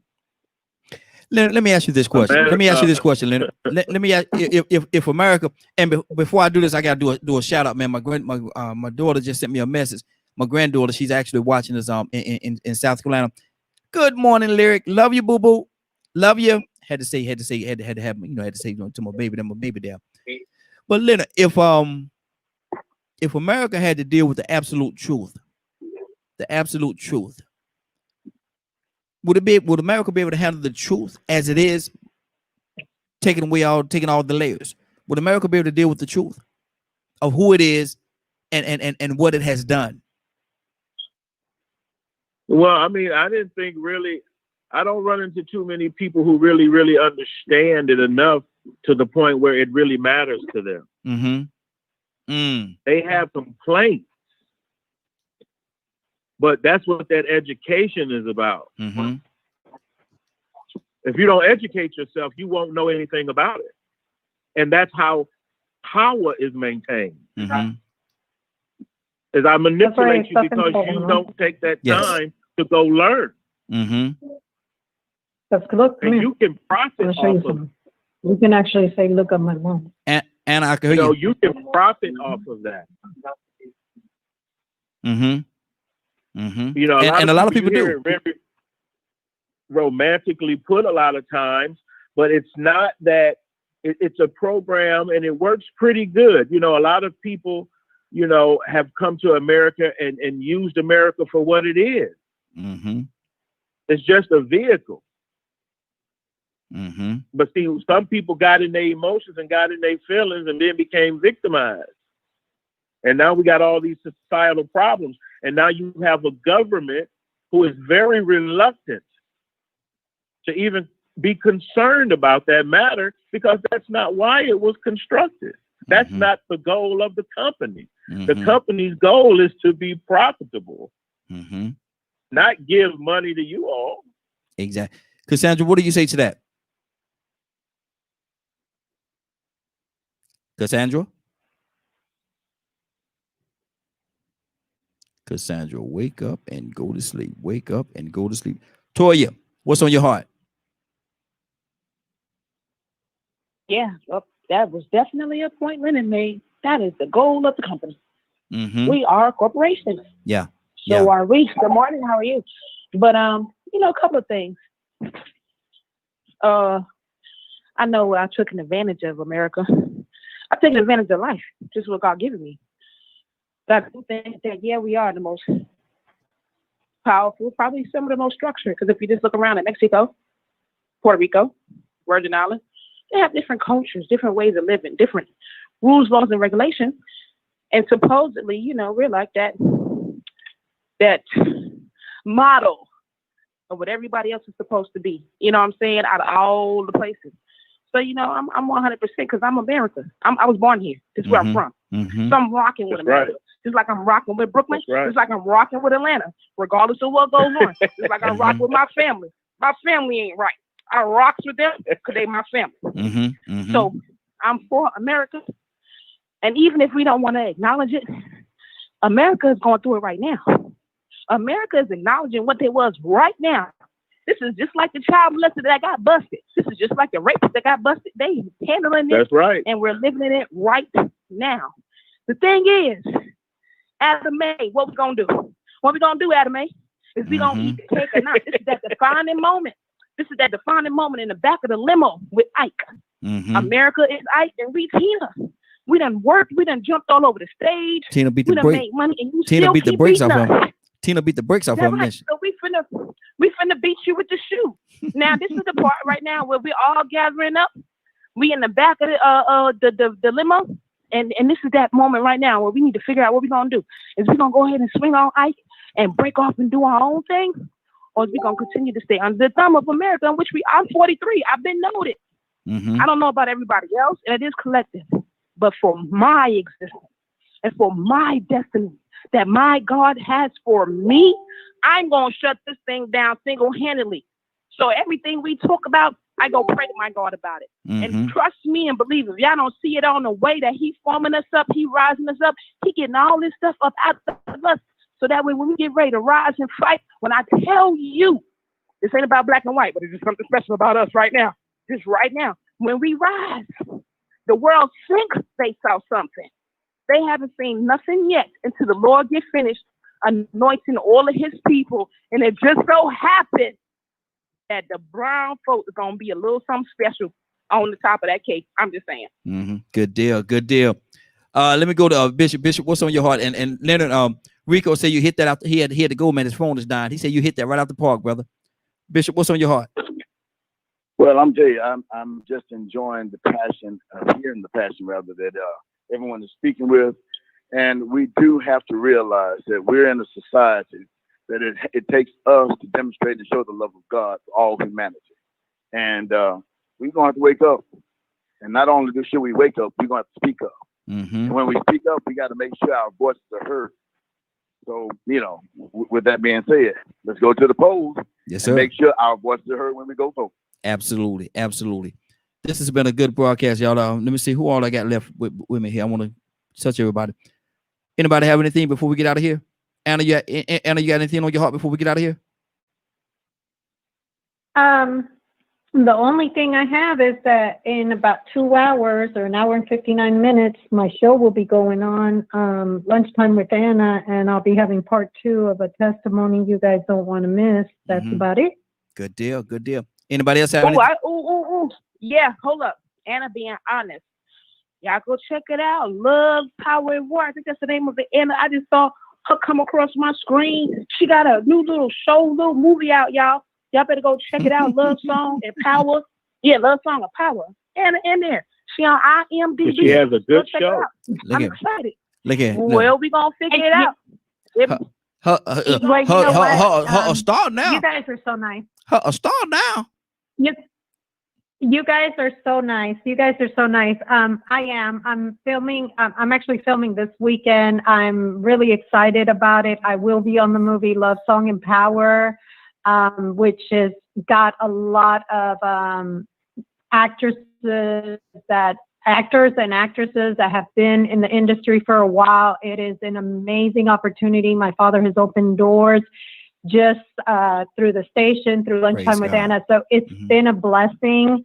The people that have came into my life, and I'm so happy with all these different doors that are opening. And they did, yes, they did, Toya. They just put me on their page, so you can actually look me up online, and I am under the movie Love Song and Power. And I'm really excited about it. So it'll air next year. But yes, but my Lunchtime with Anna is still going on, and please watch it, because this girl's testimony went from, death, nearly death, suicide, all that good stuff, to who she is today. And her walk is something none of you guys want to miss. Absolutely. Absolutely. So tune in. Make sure y'all tune in right here at 12 o'clock. DKM Media Group and Associates. Make sure you tune in 12 to 1 right here. Lunchtime. With who? With who? She ain't even come in. See, she supposed to have said her name. Lord Jesus. With Anna. Lunchtime with Anna. I got her back. Lord Jesus. I was reading. Okay. Listen. I was reading here something. I just got a message. Okay. Hold on. Let me. Cassandra, are you still with us? Cassandra, you still there? I think Cassandra might be on the other line. Okay. Good deal. I want to say again, my grandbaby is watching. Lyric, people, I love you, baby. People, I love you. Now, I want to make sure I say that before we get out of here. Now, Anna, what's going on at 3 o'clock today? At 3 o'clock, if you miss the show, you can listen to it in its entirety at www.dkmmediagroup.com. We'll be seeing you then. Good deal. Good deal. Bishop, are you still with us? Bishop, you there? Yes, sir. I'm still here. Pray us out, sir. Yes, sir. All right. Heavenly Father, we come before you at this present hour, giving thanks and praise to you, Lord God, for all that you do and have done. Bless, Father God, if you will continue to bless DKM Media Group and Associates. Bless everyone, Lord God, that participated, and bless those that are listening across this world. Bless, Father God, if you will continue to give Raheem the knowledge that he has to depart the knowledge and bring up conversations that are worthwhile conversing about, that the people will receive edification. Bless, Father God, if we will bless those who are still suffering from corona. Bless those who are impoverished, those who are financially, Lord God, depressed. Bless, Father God, that you bless those who are troubled in mind and in spirit. Bless, Father God, we will keep us, strengthen us, lead us, and guide us, Father God. In your righteous name, Lord Jesus, we pray. Amen. Amen. Amen. It is now 10:05. 10:05. You're about to exit the Morning Glow. But before you go, I want you to do me two favors, if you will. One, I want you to continue to pray for us, because we're certainly praying for each and every one of you. Number two, why this is real simple. I want you to go out there, find somebody, and give them a hug, because you never know. It could be the only hug that they get, or it could very well be their last. Love you, and ain't nothing you could do about it. Have a great day and a better tomorrow. And we shine some of this light on you from the Morning Glow. Take it out there into this wicked and cruel world that we live in, and let your light so shine. Do me a favor, if you don't mind doing this today. At some point today, go out there, find somebody, and give them some love. You just might find some love in return. Y'all don't mind that, do you? I'm trying to get my song together while I'm talking to you here.